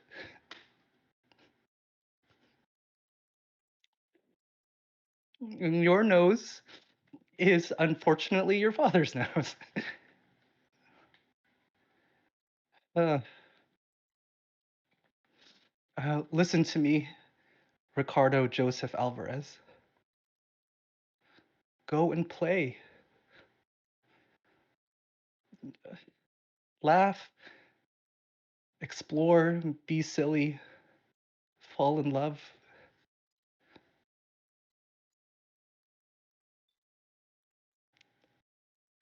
I know no matter what I say, you are going to follow my path. But please, don't let your light be the price for your darkness.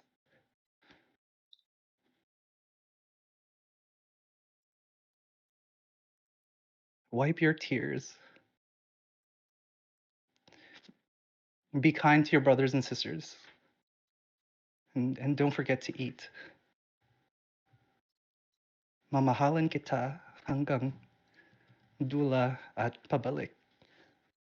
I will love you till the end and back. Mama.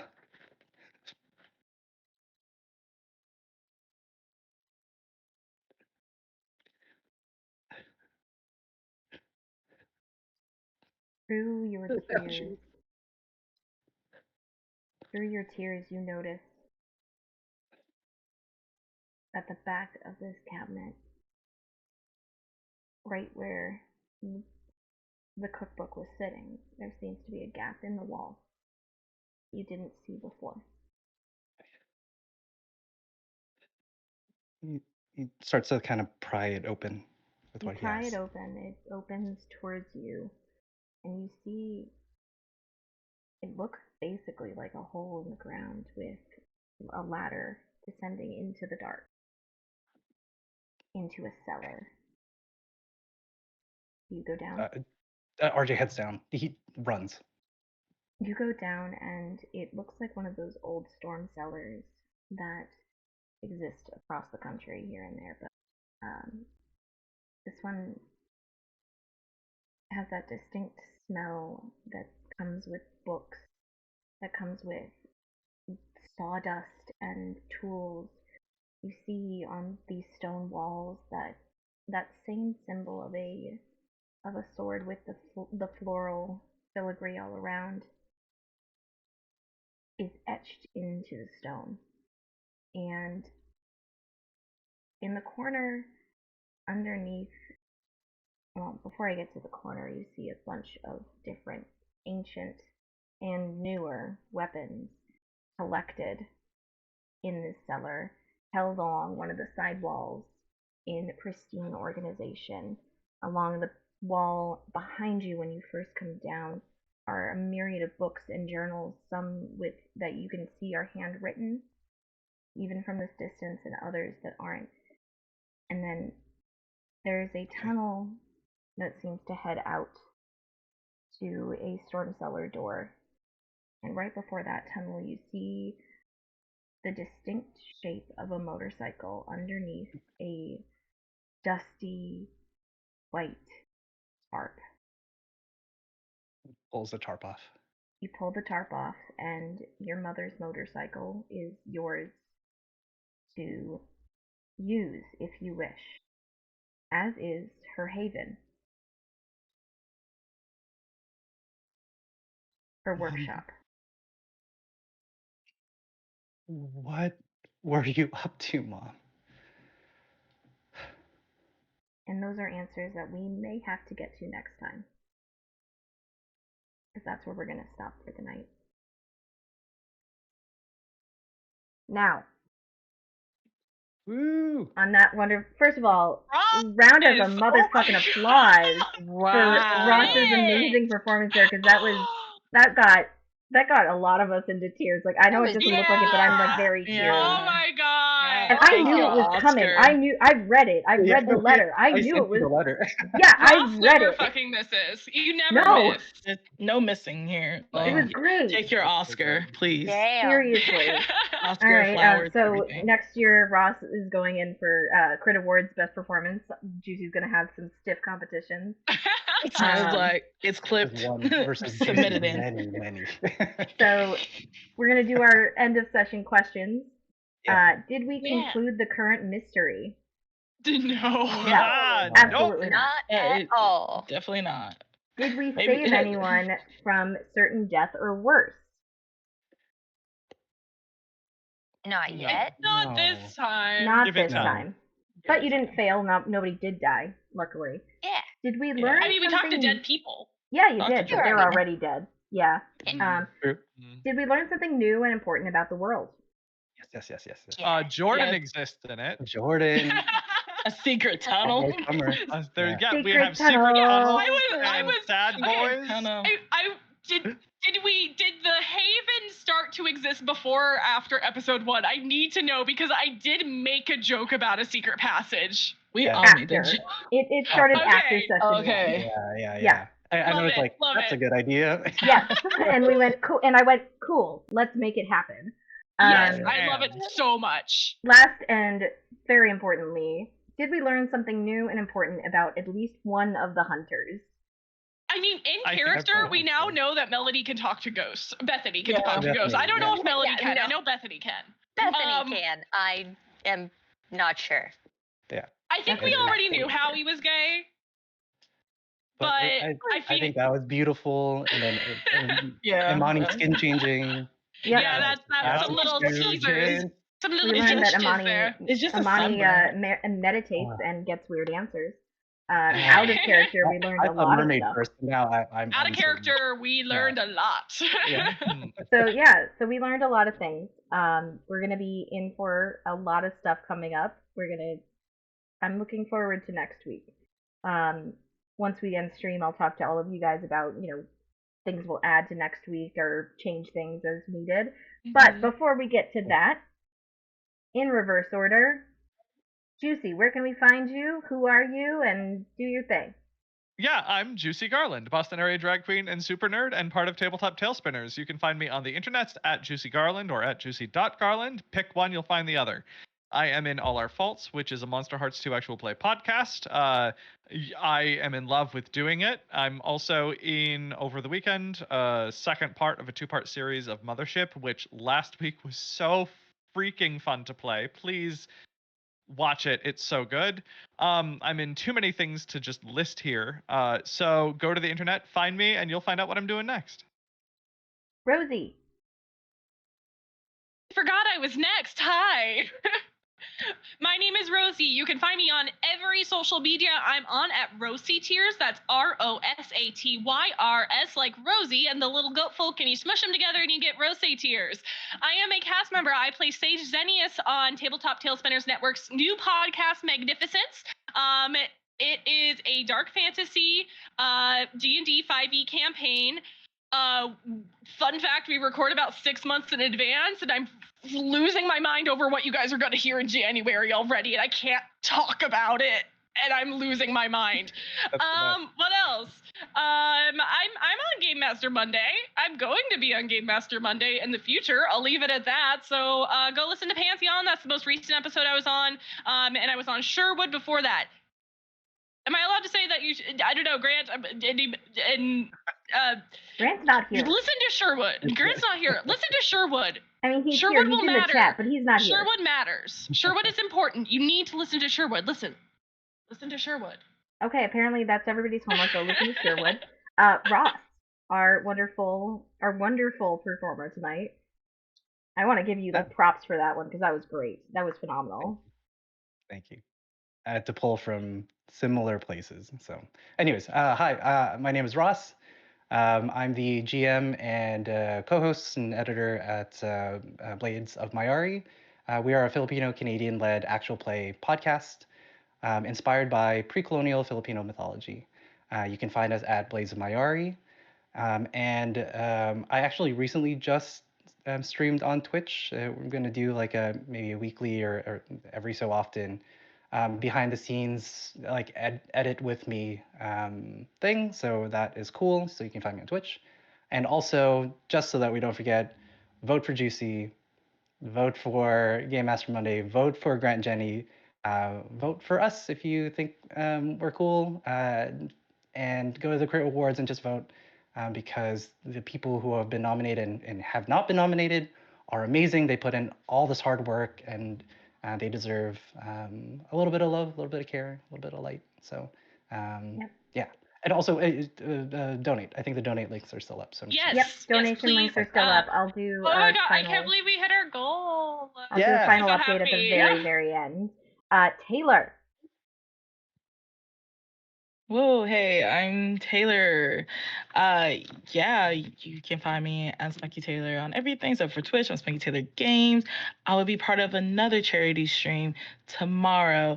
It is called the Jack Stones Family Reunion. If you ever wanted to see a Dungeons and Dragons cookout full of Black excellency and everything, we're playing spades. We're doing the lecture slide. We're gonna save our grandma's cornbread recipes. We're gonna be Black Twitter in here, and we're raising money for the Community Movers Builders, which is to help stop making cop cities in Atlanta, making sure we can stop that building. But yeah, you can find us on that game on Crypts and Cryptics page. So yeah, that's tomorrow at 8 p.m. Eastern Standard Time. Yeah, that sounds amazing. No other words apart from that sounds awesome. And super exciting. And last but certainly not least, Melody.